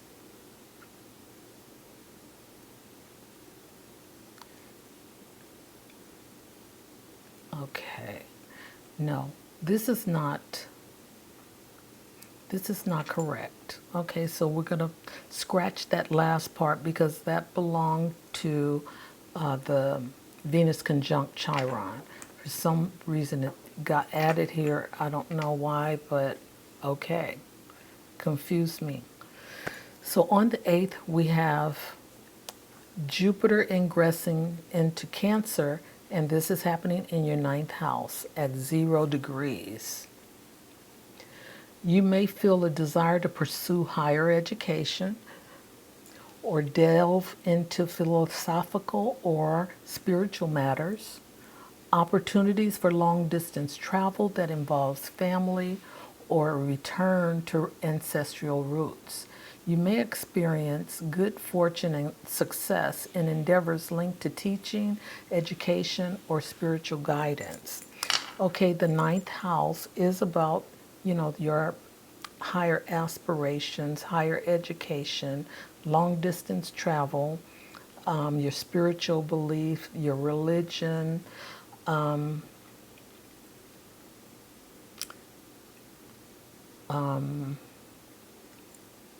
teaching, publishing, and philosophical points of view. So that's that 9th house energy. So you might be experiencing some of these things during the month of June. So on the same day, June 8th, Mercury squares Saturn. Mercury is in Cancer, Saturn is in Aries. This is a good time for focused mental work and for tasks that require disciplined thinking. Okay?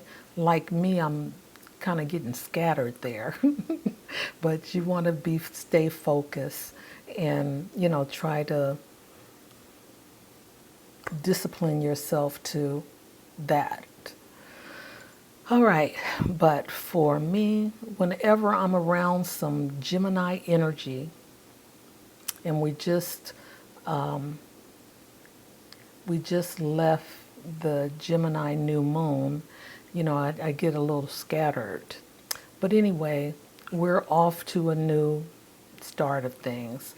So during this transit, you may have difficulty expressing yourself assertively and openly. You may communicate in more of a negative way than you might like to.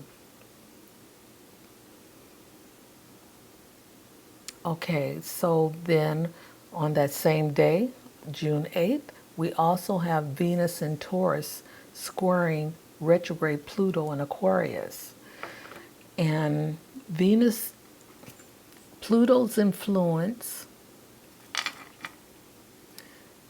can bring life-changing romantic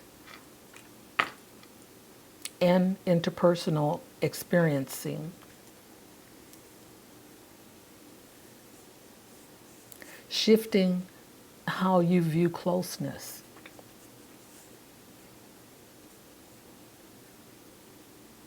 So that could be for better, for worse. Addressing unresolved issues or past patterns may lead to healing and growth. You may also have to confront repressed emotions, insecurities, and underlying issues that may be affecting your relationships. Power and control issues in relationships may require you to set boundaries and trust. Okay? I just want to say Taurus is a fixed sign. Taurus will want to control things, and it's hard for them to change. But with Pluto here squaring, this is a hard knock kind of thing, because it's urging you to make some adjustments in your relationships, okay? For your own personal growth and healing. All right, so I think this is on the 11th. We have the full moon in Sagittarius. The full moon, let's see, you may find yourself emotionally attached to your material possessions. You may find yourself spending generously, and your desire for personal freedom may lead to innovative ideas. Letting go of bad financial habits and material possessions is highlighted here. Remember, the full moon is about releasing what no longer serves you. Okay, so this is in the sign of Sagittarius. So June 14th, we have another square. And this is Jupiter at 01 degrees of Cancer, squaring Saturn at 01 degrees of Aries. The last of three. Squares are hard, okay? But this one is the end of it for the year. This transit points to optimistic and realistic. Jupiter is the planet of optimism and expansion, while Saturn shows us what's possible. Dream big, focus on your bright vision of the future or that dream you've been pursuing.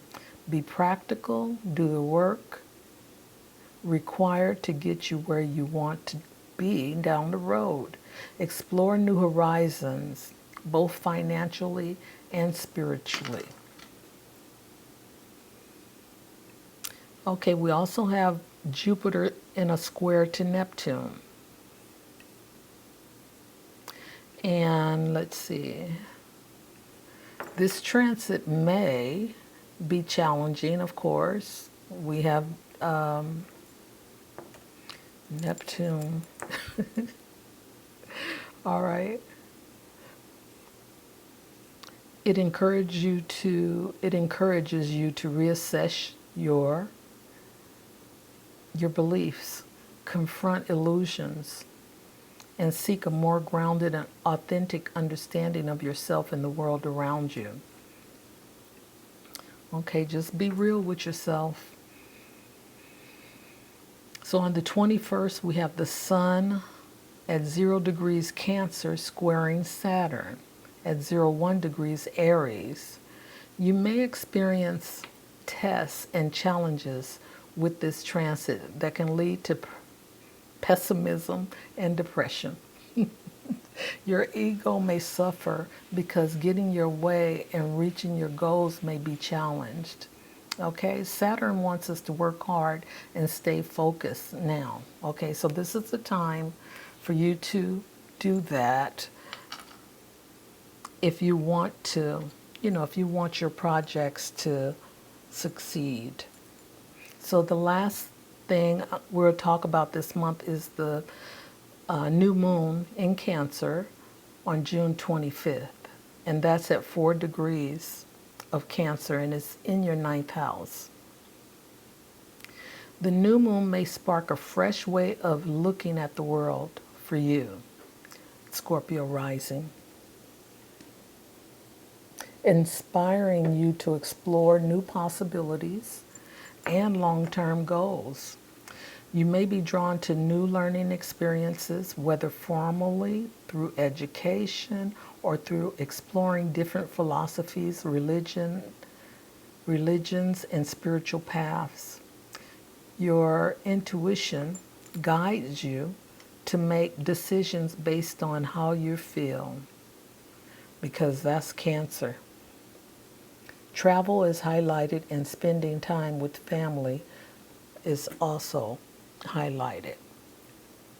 Okay, Scorpio rising, this is your forecast for June 2025. I hope this helps. And then until next time, bye for now. Hello to my beautiful Sagittarius risings out there. Welcome to my channel, Astro Cheryl, and this is your monthly forecast for June 2025.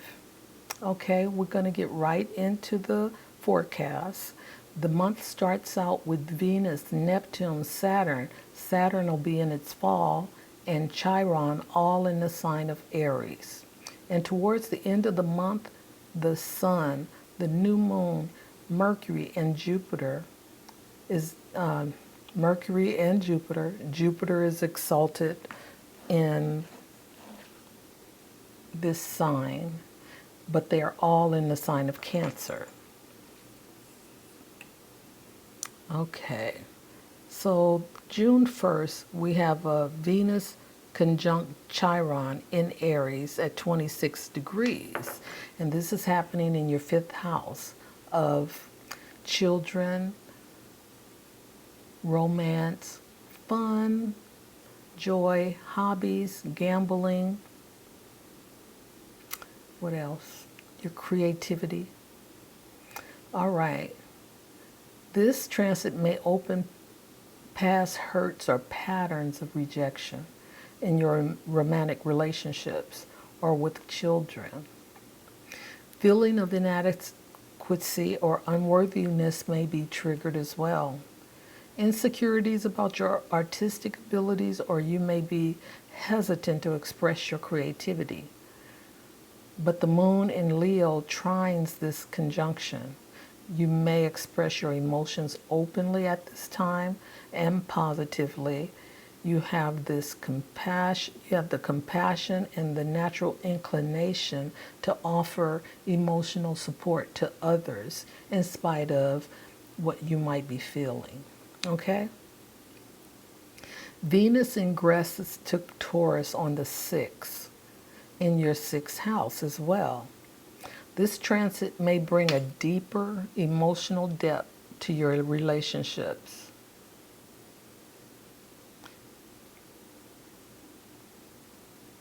Okay.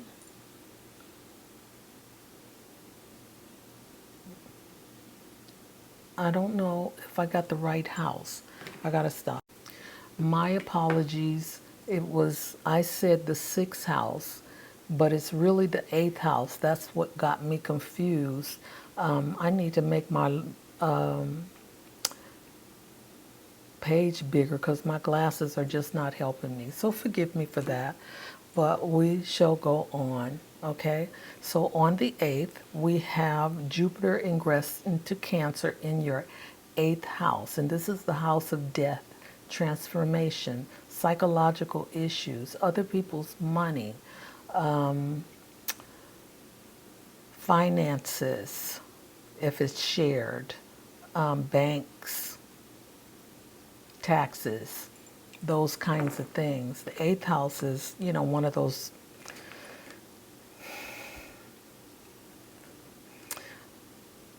I don't know what to say about it, but it's one of those kind of houses that are difficult to deal with.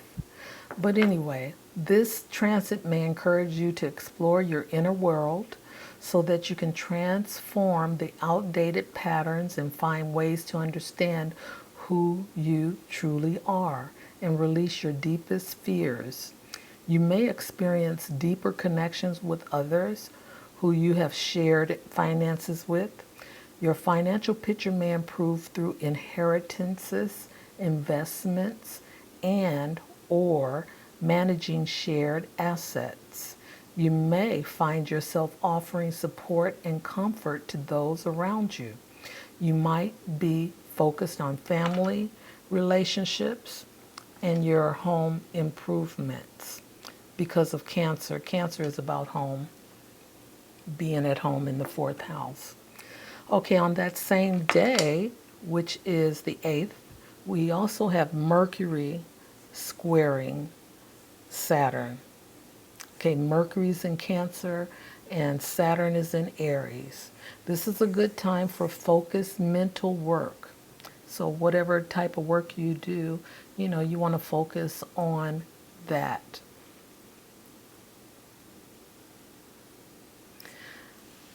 During this transit, you may have difficulty expressing yourself assertively and openly. You may communicate in more of a negative way than you might like. And that could be that, Cancer might be feeling crabby with this air energy that she's succumbed to for the moment. All right, and on that same day, we also have Venus in Taurus squaring Pluto in Aquarius. Pluto's influence can bring life-changing, romantic, and interpersonal experiences. Okay. Shifting how you view closeness. Okay. So that could be, positive or negative. It just depends on you and how you experience being in your relationship space with your one-on-ones. Okay. Addressing unresolved issues or past trauma may lead to healing and growth. You may have to confront repressed emotions, insecurities, and underlying issues that may be affecting your relationships as well. Power and control issues is another thing. May require you to set boundaries and establish trust. Okay, so we have, let's see, that was the full moon on the 11th. And this is in the sign of Sagittarius. It is 20 degrees of Cancer, squaring Saturn at 20 degrees. Okay, I'm going to try this again. Jupiter is 1 degrees of Cancer, squaring Saturn at 1 degree of Aries. We're in the Jupiter Sun, not the Jupiter Sun, but the Gemini Sun. The Gemini Sun, I'm scattered. Okay, so forgive me for that. I'm not a Gemini, I just have planets in my 3rd house. Okay, which Gemini would be ruler of, okay? But it happens all the time, whenever there is a moon in Gemini or, we got the sun in Gemini, it's like, I'm feeling the little, I want to say it kind of pace. But anyway, now you know why I keep fumbling. All right, so this is the last of 3 transits, okay, for the year. This transit points to optimistic and realistic. So Jupiter is more optimistic and Saturn is more realistic.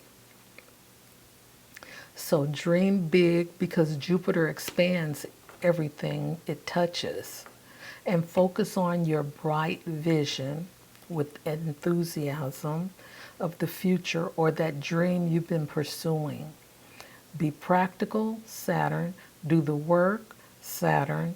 Get to where you want to go down the road. Okay, so that's how this is happening with this square here. It's like opposites attract kind of thing.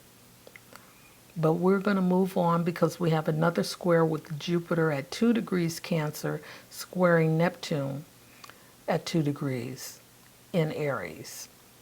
Okay, this transit may be challenging. It encourages you to reassess your beliefs, confront illusions, and seek a more grounded and authentic understanding of yourself and the world around you. Okay, so this could be a little dreamy with this Jupiter Neptune square. So just take it easy, around that time. On the 21st, we have yet another square, and this is the Sun at 0 degrees Cancer squaring Saturn at 01 degrees Aries. So the Sun leaves Gemini and moves into Cancer on the 21st. So this is a time of testing from Saturn that may put you in a state of pessimism or depression. Your ego may suffer because this is the Sun, because you're not reaching the goals as you expected, or they may be challenged. So stay the course. Saturn wants you to do the work and stay focused, and you'll get through this energy, okay? So the last thing I want to share with you is the June 25th. There's a new moon in the sign of Cancer at 4 degrees, and this is happening in your 8th house.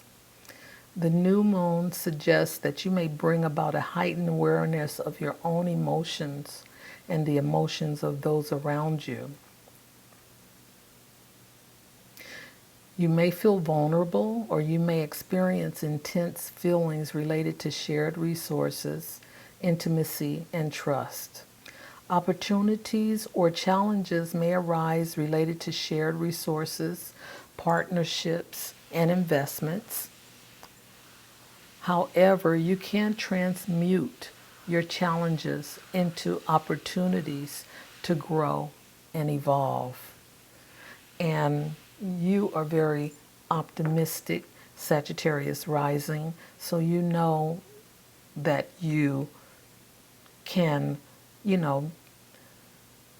dream bigger and make positive and bring positive results into, your life. You just have to set your intentions, okay? Because that's what this new moon is about. Set your intentions and, work through that energy. Okay, Sagittarius rising, thank you. And until next time, bye for now. Hello to my beautiful Capricorn risings out there. Welcome to my channel, Astro Cheryl, and this is your monthly forecast for June 2025. Okay, we're going to start the month out with Venus, Neptune, Saturn. Saturn being in its fall and Chiron in the sign of Aries. And towards the end of the month, the Sun, the new moon, Mercury, and Jupiter exalted in Cancer are all in the sign of Cancer. Okay, so we got at the beginning of the month, we have that fire energy that, wants us to be more productive. And then at the end, we got that water energy wanting us to feel, be in our feelings. So let's get to it, Capricorn rising. Let's see. Let me move my. All right. On the 1st of June, we have Venus conjunct Chiron in Aries at 26 degrees, and this is happening in your 4th house. Okay? This transit may illuminate old hurts or unresolved issues with the family dynamic.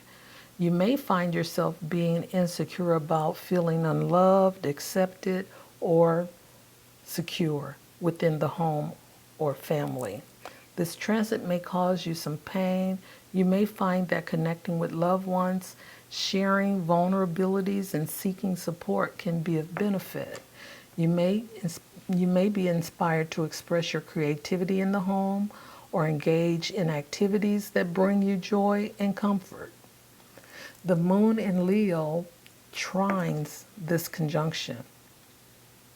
You may express your emotions openly and positively. You have the compassion and natural inclination to offer emotional support to others as well. In the 4th house, Cancer rules that house, so some of that emotional energy may come from Cancer as well. I think Venus is in Cancer. Yes. No. No. It's the house, okay? So the 6th, we have Venus moving into Taurus. This transit can bring a sense of deep appreciation for beauty and art. This is happening in your 5th house, leading to creative expression, romantic interest. You shine with happiness and affection in your dating and romantic pursuits. You have a nurturing attitude and caring connection towards children. You may have a desire for the finer things in life too. So June the 8th, you have Jupiter moving into Cancer into your 7th house, and this is at 0 degrees of Cancer. This transit can lead to more love, understanding, and growth within existing relationships. And for singles, it may signify meeting a significant partner. Wow, that's good. Your approach to your partnerships are nurturing, empathetic, and understanding between you. Opportunities for forming new and significant relationships, business partnerships, or romantic ones may come to you. Overprotectiveness or overindulgence or over-reliant are highlighted. That's because Jupiter is here, and Jupiter expands things, so you can have a tendency to overdo. So Venus and Taurus square retrograde Pluto in Aquarius happens on the 8th as well. Pluto's influence can bring life-changing, romantic, and interpersonal experiences, shifting how you view closeness. So this could be positive or negative, how you view closeness, that's kind of open. So,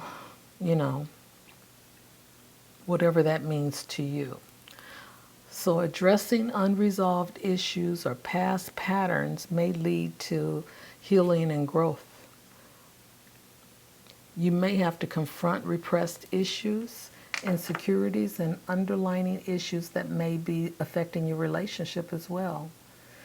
And then with Pluto, we have that issue of power and control. In relationships especially, may require you to set boundaries and establish grounds for trust. Okay, on the 11th, we have the full moon in Sagittarius, and this is at 20 degrees, and it's happening in your 12th house. of retreat, undoing your subconscious, charities, jails, hospitals, drugs, addictions, those kinds of things. So, your subconscious may bring up buried emotions and patterns, but this full moon may be a catalyst for releasing old wounds that keeps you from embracing your more authentic self. You may get spiritual downloads that shifts your perspective. You may have an opportunity to confront your deepest fears. Yeah, let it go and move forward, because that's a good place for that to happen in your 12th house, because that's where it all is. So June 14th, Jupiter at 1 degrees Cancer squares Saturn at 1 degrees Aries. So this is the last of the 3 conjunctions we've had this year. And this transit points to being optimistic and realistic. Jupiter is the planet of optimism and expansion, while Saturn shows us what is possible. So the ideal here is to dream big and focus on your bright vision or your big ideas, or go after, the dream that you're working on already. So whatever that is, be practical, do the work that you have to do, and, do the work that you have to do that is required for you to get it done. And that way, long term, whatever that is going to show up for you. Okay, June 18th, we have Jupiter at 2 degrees Cancer in another square with Neptune at 2 degrees Cancer. And Neptune is in the sign of Aries as well. So we have a challenging transit, yet another one. It encourages you to reassess your beliefs, confront your illusions, and seek a more grounded and authentic understanding of yourself and the world around you. Because Neptune can certainly, keep you disillusioned. I know it'll keep you, it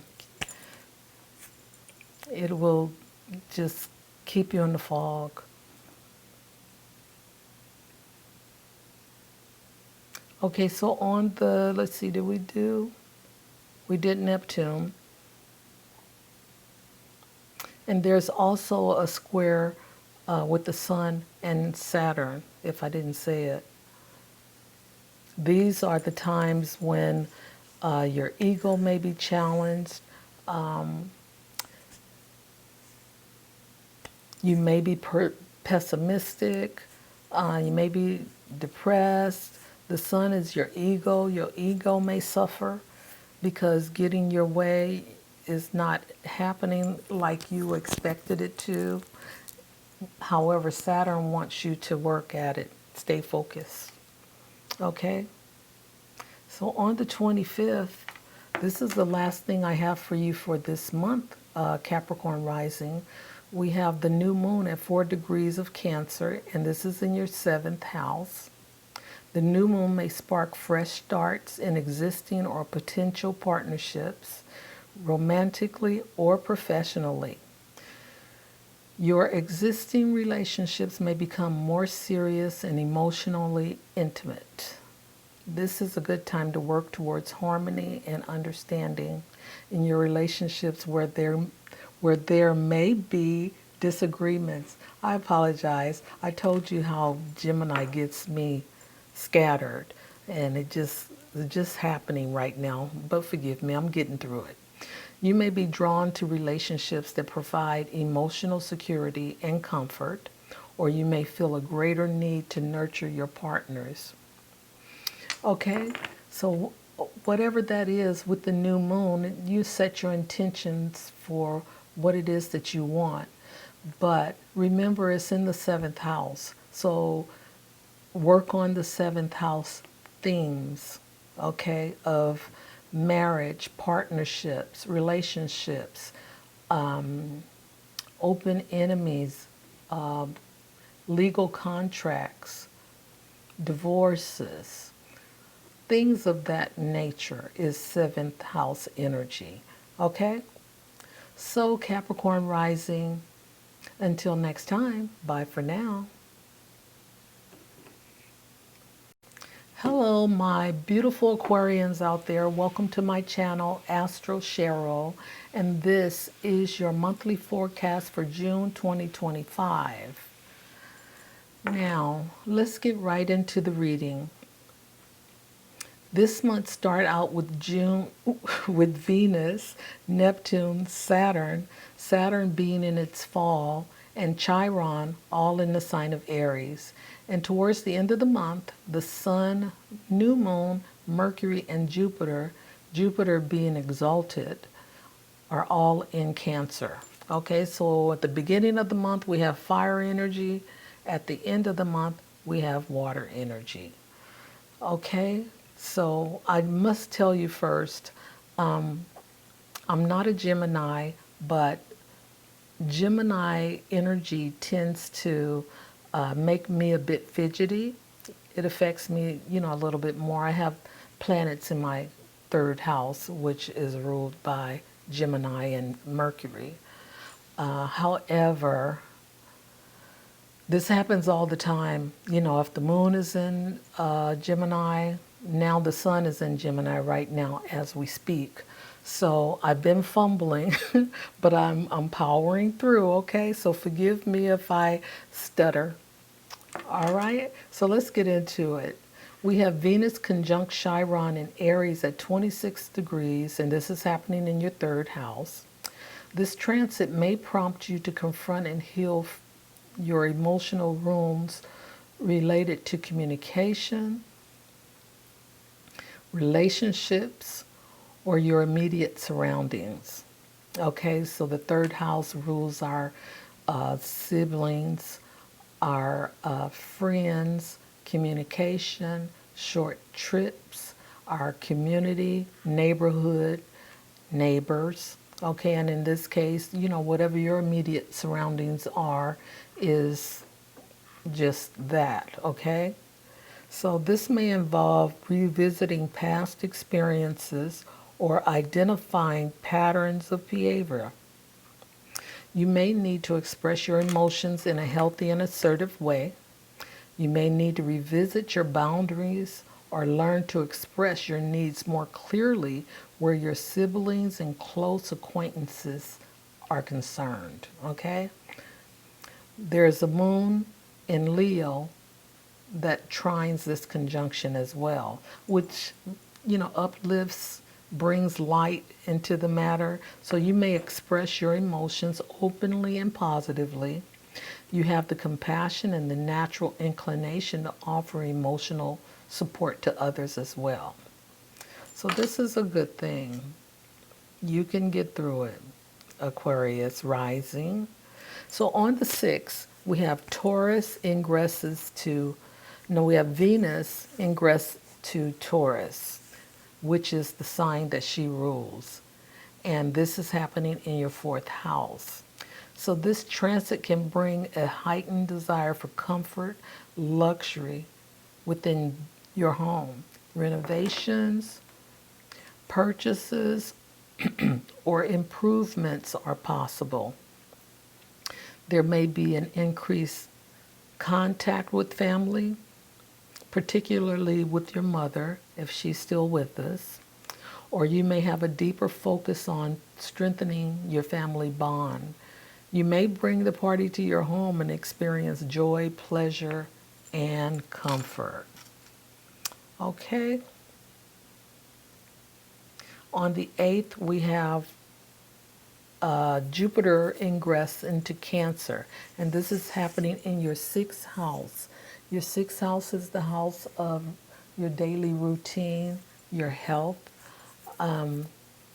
your work life, your subordinates, co-workers, your civil service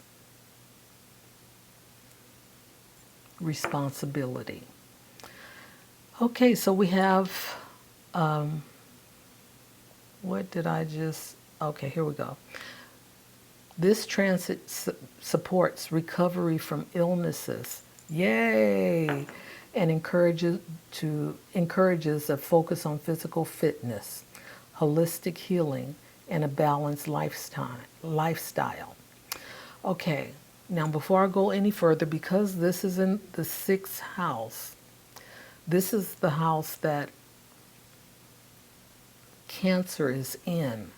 So take care of your stomach, because Cancer rules the stomach, and a lot of times we have problems with our stomach when Cancer is transiting or making an aspect to other signs. But with Jupiter being here, Jupiter is expansive. So whatever is going on inside, it's going to make it more prominent. So you might end up having to, you know, surgery. I don't know. I'm not trying to throw that out on anybody, but this is something that you need to pay attention to with Jupiter ingress in Cancer in your sixth house, because the sixth house is the house of health. Okay? So for the most part, check in with your stomach. Whatever is ailing you, take the time out to, get the help you need. All right, so let's move on. You may be more inclined to streamline your habits and prioritize your well-being. Make sure you are giving yourself some time out and not being a workaholic right now. Okay? You may strive to take care of your emotional health and eat less meat as part of your self-care routine. You may find your daily work environment to be more uplifting, and you may have a greater sense of purpose and enthusiasm for your tasks, which is good. You may experience growth, recognition, and career advancement. Now, all that sounds really good, but just remember, try not to, try to create balance, your work-life balance. That's important, okay? So on the same day, which is the 8th, we also have Mercury in Cancer squaring Saturn in Aries. So this is a good time for you to focus on mental work and for tasks that requires disciplined thinking. So we also see the 6th house. You have that going on. So this is a time with this square for you to be mentally focused on the work at hand, okay? And it requires, you to have discipline in your thought process. So during this transit, you may have difficulty expressing yourself assertively and openly. You may communicate in more of a negative way than you might like. And that could be because, it's Cancer. It's Jupiter in Cancer. Cancer is a little, crabby, ruled by the crabby. I mean, that's what her symbol is. Okay, so on the same day, we have Venus in Taurus squaring Pluto in Aquarius. Okay, and Pluto is retrograde. So Pluto's influence can bring about life-changing romantic and interpersonal experiences. Okay. Shifting how you view closeness. Now that could be positive and negative, it just depends on you, the person. Some people are more cooler than other people when they're connecting in relationships. close relationships. Addressing unresolved issues or patterns may lead to healing and growth.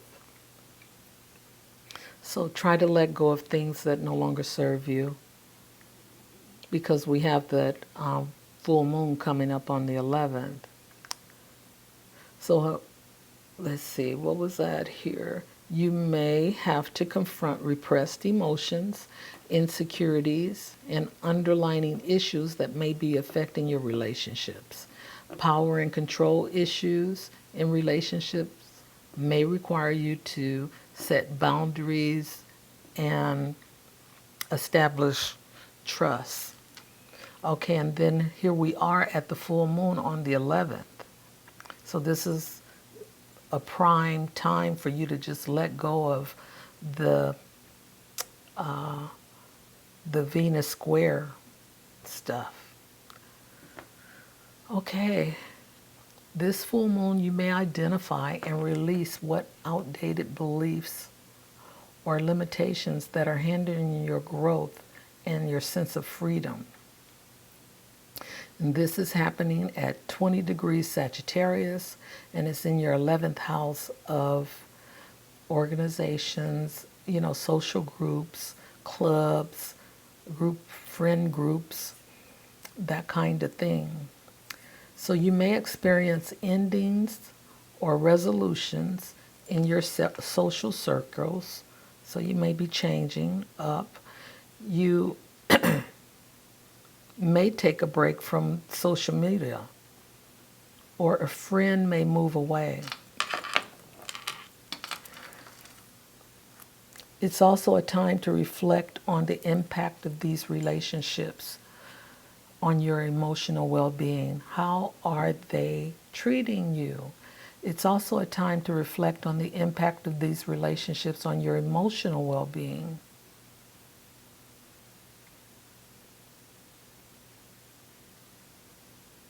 I said that twice. You may find yourself energized to pursue your goals with enthusiasm and optimism with the support of your friends. You may get involved in humanitarian causes or projects that benefit the greater good. You may be encouraged to connect with like-minded people and explore new social groups or communities as well. Okay, so that's 11th house energy. And that is the full moon sitting right there. So June 14th, we have a square Jupiter at 1 degrees Cancer, squaring Saturn at 1 degrees Aries. Now this is the last of the 3 transits. We had 2 prior to this one, and we won't experience this until sometime next year. Jupiter is the planet of optimism and expansion, while Saturn shows us what's possible. Dream big, focus on your big vision, which is Jupiter, a lot of enthusiasm, 9th house energy, higher level. Or just, dream, pursue the dream that you've been dreaming if need be. But be practical. You have to do the work required to get you where you want to be down the road. Because Saturn is not a quick thing. Saturn is time, okay? That's what Saturn is all about, is time. Over time, you'll get it. When you get it over time, that's when you'll get the satisfaction. Okay, so on the 21st, we have the Sun at 0 degrees Cancer, squaring Saturn at 1 degrees Aries. That was Cancer. What was this one up here? That was Neptune. This is Saturn. So, Saturn is about testing us.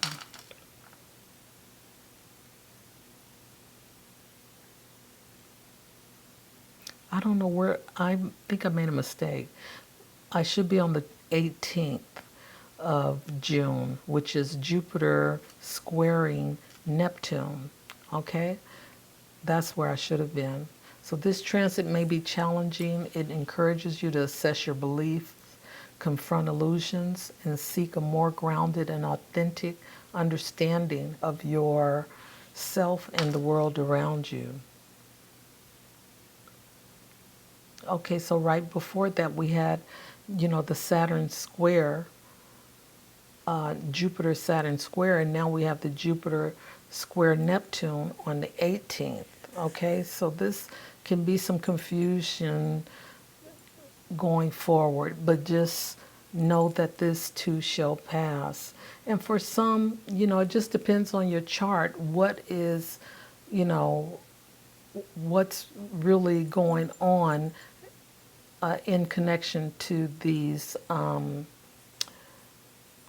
dates and these squares, because 02 degrees, you may not have Jupiter squaring Neptune at 02 degrees. You may have Jupiter squaring Neptune at what, 19 degrees, so this won't impact you. Okay, it's only the, when they're really close, if that's in your chart, then that's how you'll feel it. But if it's not there like this, then you won't be bothered. Okay, so anyway, I'm gonna get into did I say the Sun squaring Saturn? Did I talk about the test? Okay, well anyway, it's just a test, and Saturn wants you to work hard at it. Okay, because that's what Saturn is all about. So on the 25th, we have the new moon in Cancer, and this is in your 6th house. It's at 4 degrees. So depending on the degrees for you, that's how much you will feel it. Less or more. So with that being said, you know that the 6th house is about your health, okay? Your daily routine, your work, and those people around you at work and the service that you offer. Okay, so you might be motivated, or you may be setting your intentions on creating healthy physical, mental, and eating habits, which it changes your routine, okay? You also may be considering improving your work-life balance to find new ways to make your daily tasks more productive, or you may find that you're more focused on improving your skills and taking on new responsibilities at work, or you may be inspired to help others or contribute to your community. You're encouraged to listen to your body and honor your emotional needs regarding stress management and self-care. Okay, so remember that, Aries rising. So this is your forecast for June. And until next time, bye for now. Hello to beautiful Pisces risings out there. Welcome to my channel, Astro Cheryl. And this is your monthly forecast for June 2025. Okay, let's get right into it, because you're the last sign, and I've been working hard all day with my being confused. This Jupiter, I mean not Jupiter, but this Gemini energy always have me a little jumpy, okay? But anyway, bear with me, we're almost there. Okay, this month starts out with Venus, Neptune, Saturn, Saturn in its fall, and Chiron all in Aries. And towards the end of the month, the Sun, New Moon, Mercury, and Jupiter exalted in Cancer, are all in Cancer. Okay, so at the beginning of the month, we start with fire. At the end of the month, we end with water. So we start on the first with a conjunction between Venus in Aries conjuncting Chiron at 26 degrees. And this is happening in your second house. So this transit may heighten your awareness of insecurities regarding your values and your worth and struggles with self-esteem. Challenges related to finances or material possessions may surface, and you may need to reevaluate your values and your relationship with wealth. Yeah, setting boundaries around your money. Redefining your values and developing a stronger sense of self-worth that's based on your inner qualities rather than your material achievements is encouraged, okay? Because, we're not things. That's not who we are. The moon in Leo trines this conjunction. You may express your emotions openly and positively. You have the compassion and natural inclination to offer emotional support to others. Okay, because this Leo moon and all this ego, is helpful. It is helpful. This is uplifting. This is a trine, just making things easier for you to handle while you go through these shifts. And just remember that not all of the squares, conjunctions, trines are going to affect you, because you may not have that degree where it's at in your chart, okay? So it just depends on your chart, but just for general, this will give you some kind of guidance as to what is going on and what hits and what doesn't hit you, okay? So on the 6th, we have Venus moving into Taurus, and Venus rules Taurus, and this is happening in your 3rd house. Your 3rd house is your siblings, communication, short trips, cars, writing, speaking, neighborhoods, your immediate environments, your friends. I did say siblings, I'll just say that again. Okay? So, this transit suggests that you're more socially interactive with people, and you may find yourself being more articulate and persuasive in your communication, whether it's spoken or written. You may be considering taking trips, short trips that is, or trips not too far away. And your communication may be gentle and engaging. This is a good time for socializing and making new friends. You may experience a stronger bond with your siblings and family members.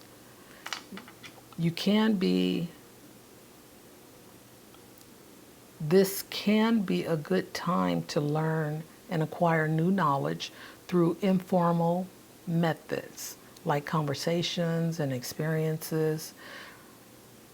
Promotions or salary increase are likely.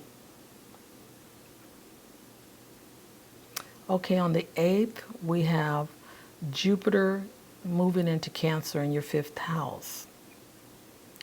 During this transit, you may feel it's at 0 degrees, so you may feel a stronger drive to pursue artistic endeavors, because like writing, music, or performance. This is your house of fun, okay? This is the fifth house is children. This is creativity. This is hobbies. This is romance. This is speculation, games of speculation. Okay? But artistic abilities and creativity is the fifth house. Your love life may experience harmony and joy. Singles may find new romantic connections, and existing relationships can deepen and become more fulfilling. This transit is favorable for conception because it rules fertility. And if you are having a child around this time, the birth of your child may be easy. Okay? You may find joy in your children's growth and development if that's a part of the fifth house in your life. You may be drawn to spirituality and seek to understand the meaning of life. That's Jupiter energy here, okay? And the children and conception is the Cancer part of it. You may experience emotional healing, stronger family bonds, and more empathy. Jupiter's influence can bring a sense of natural luck and prosperity through creative ventures, investments, or matters related to children. Jupiter's expansive nature can lead to overindulgence in pleasure, whether in romance, gambling, or creative projects. Feelings of overwhelm or overly protective in relationships are highlighted. Wow, that's a lot. Okay, we're almost there, Pisces rising. We have on the same day, which is the 8th, right? Yeah. We also have Mercury in Cancer squaring Saturn in Aries. This is a good time for focused mental work and for tasks that require disciplined thinking. During this transit, you may have difficulty expressing yourself assertively and openly. You may communicate in more of a negative way than you might like. And that could be because of the Cancer moodiness, crabbiness. Okay, and on that same day, we also have Venus in Taurus squaring retrograde Pluto in Aquarius. Venus in Taurus square retrograde Pluto influence can bring life-changing, romantic, and interpersonal experiences. Let's see. Shifting how you view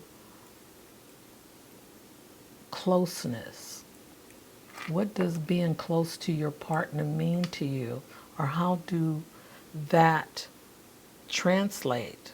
Okay, and that could be, for good or for bad, whichever way that happens, to make you look at it, that's something that you need to address. So addressing unresolved issues or past patterns may lead to healing and growth if you take a look at it, because that's what Pluto will do, burn it up, You may have to confront repressed emotions, insecurities, and underlying issues that may be affecting your relationships. Power and control, that's another Pluto inference. In relationships may require you to set boundaries and establish rules of trust. Okay? Now that's a big one. But, you work through it, you come out better. On the 11th, I have to make sure my mic is not run out of battery power. We have the full moon in Sagittarius at 20 degrees, and this is happening in your 10th house of career, public image. And this full moon suggests that a phase of your career or professional development is changing for the better. Good for you. This transit can bring opportunities for advancement, increased recognition, and potentially new projects or ventures. You may find a greater sense of emotional fulfillment and satisfaction in your career. You may see a clear connection between your personal values and your professional goals, allowing you to create a more harmonious balance between work and life. Perfect. Okay, on the 14th, we have Jupiter at 0 degrees Cancer, square Saturn at 0 degrees, 1 degrees Aries. 1 degrees Jupiter, 1 degrees Aries. This is the last of 3 transits for the year. This transit points to being optimistic and realistic. Okay?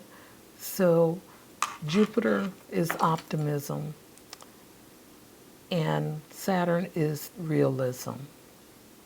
So this square is saying, dream big and focus on your big vision of the future, or pursue that dream you've been pursuing, but be practical, do the work required to get you where you want to be down the road, because this is like long-term planning, because Saturn is, you don't get anything quick with Saturn. You have to, work hard at it for a long time.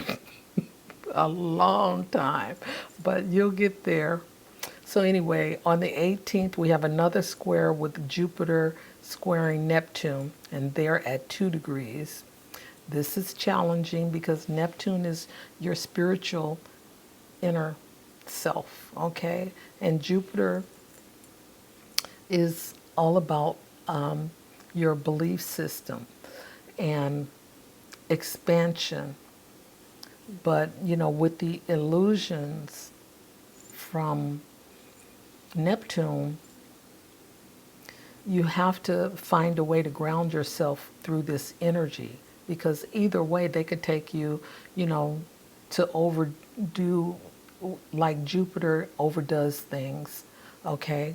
And then Neptune, you can't see clearly because your spirit is so deep that, it's too much fog for you to know or see what it is that you need to be doing based on what Neptune is saying in this square. But in any case, it encourages you to reassess your beliefs, confront your illusions. That way you can know who you really are behind the mask, and seek a more grounded and authentic understanding of yourself and the world around you.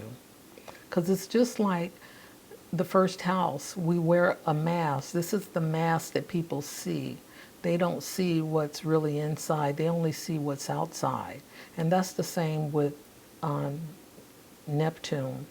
Wants you to be more authentic with yourself, because even though you can't really see, you can connect. If you take the time out to sit with yourself, go through some meditation and, start to connect with that higher vibration of Neptune, you can see what you need to see. But if we don't do that, we'll always get the fog.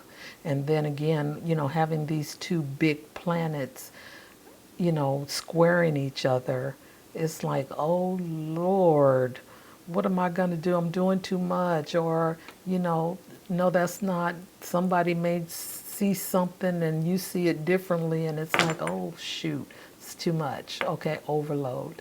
But anyway, just take it a step at a time. Okay, on the 21st, we have the Sun in Cancer squaring Saturn in Aries.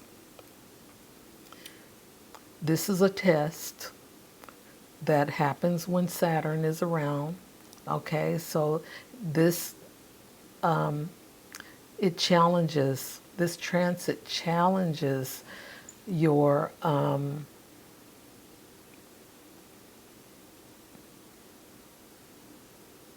your thought process, your ego. It challenges your ego because you want to work through. This could be a work issue, something at work that you may you may be working on and you want to get it done, but you keep getting confronted with obstacles that slows you down, and you are feeling depressed and pessimistic about it. Okay, so just put your ego in check and get back to it and just work at it, because you got to stay focused. You know, you can't let your ego overtake everything. So this is, something to be pointed out. And on the 25th, we have the new moon at 4 degrees Cancer, and this is in your 5th house of fun, okay? You may be starting a new creative project or an artistic venture. You may find new romance that leads to a deeper emotional connection. You may find yourself nurturing the relationships you have with your family and children. This is a good time to explore your self-expression through hobbies, leisure activities, or expressing your unique talents.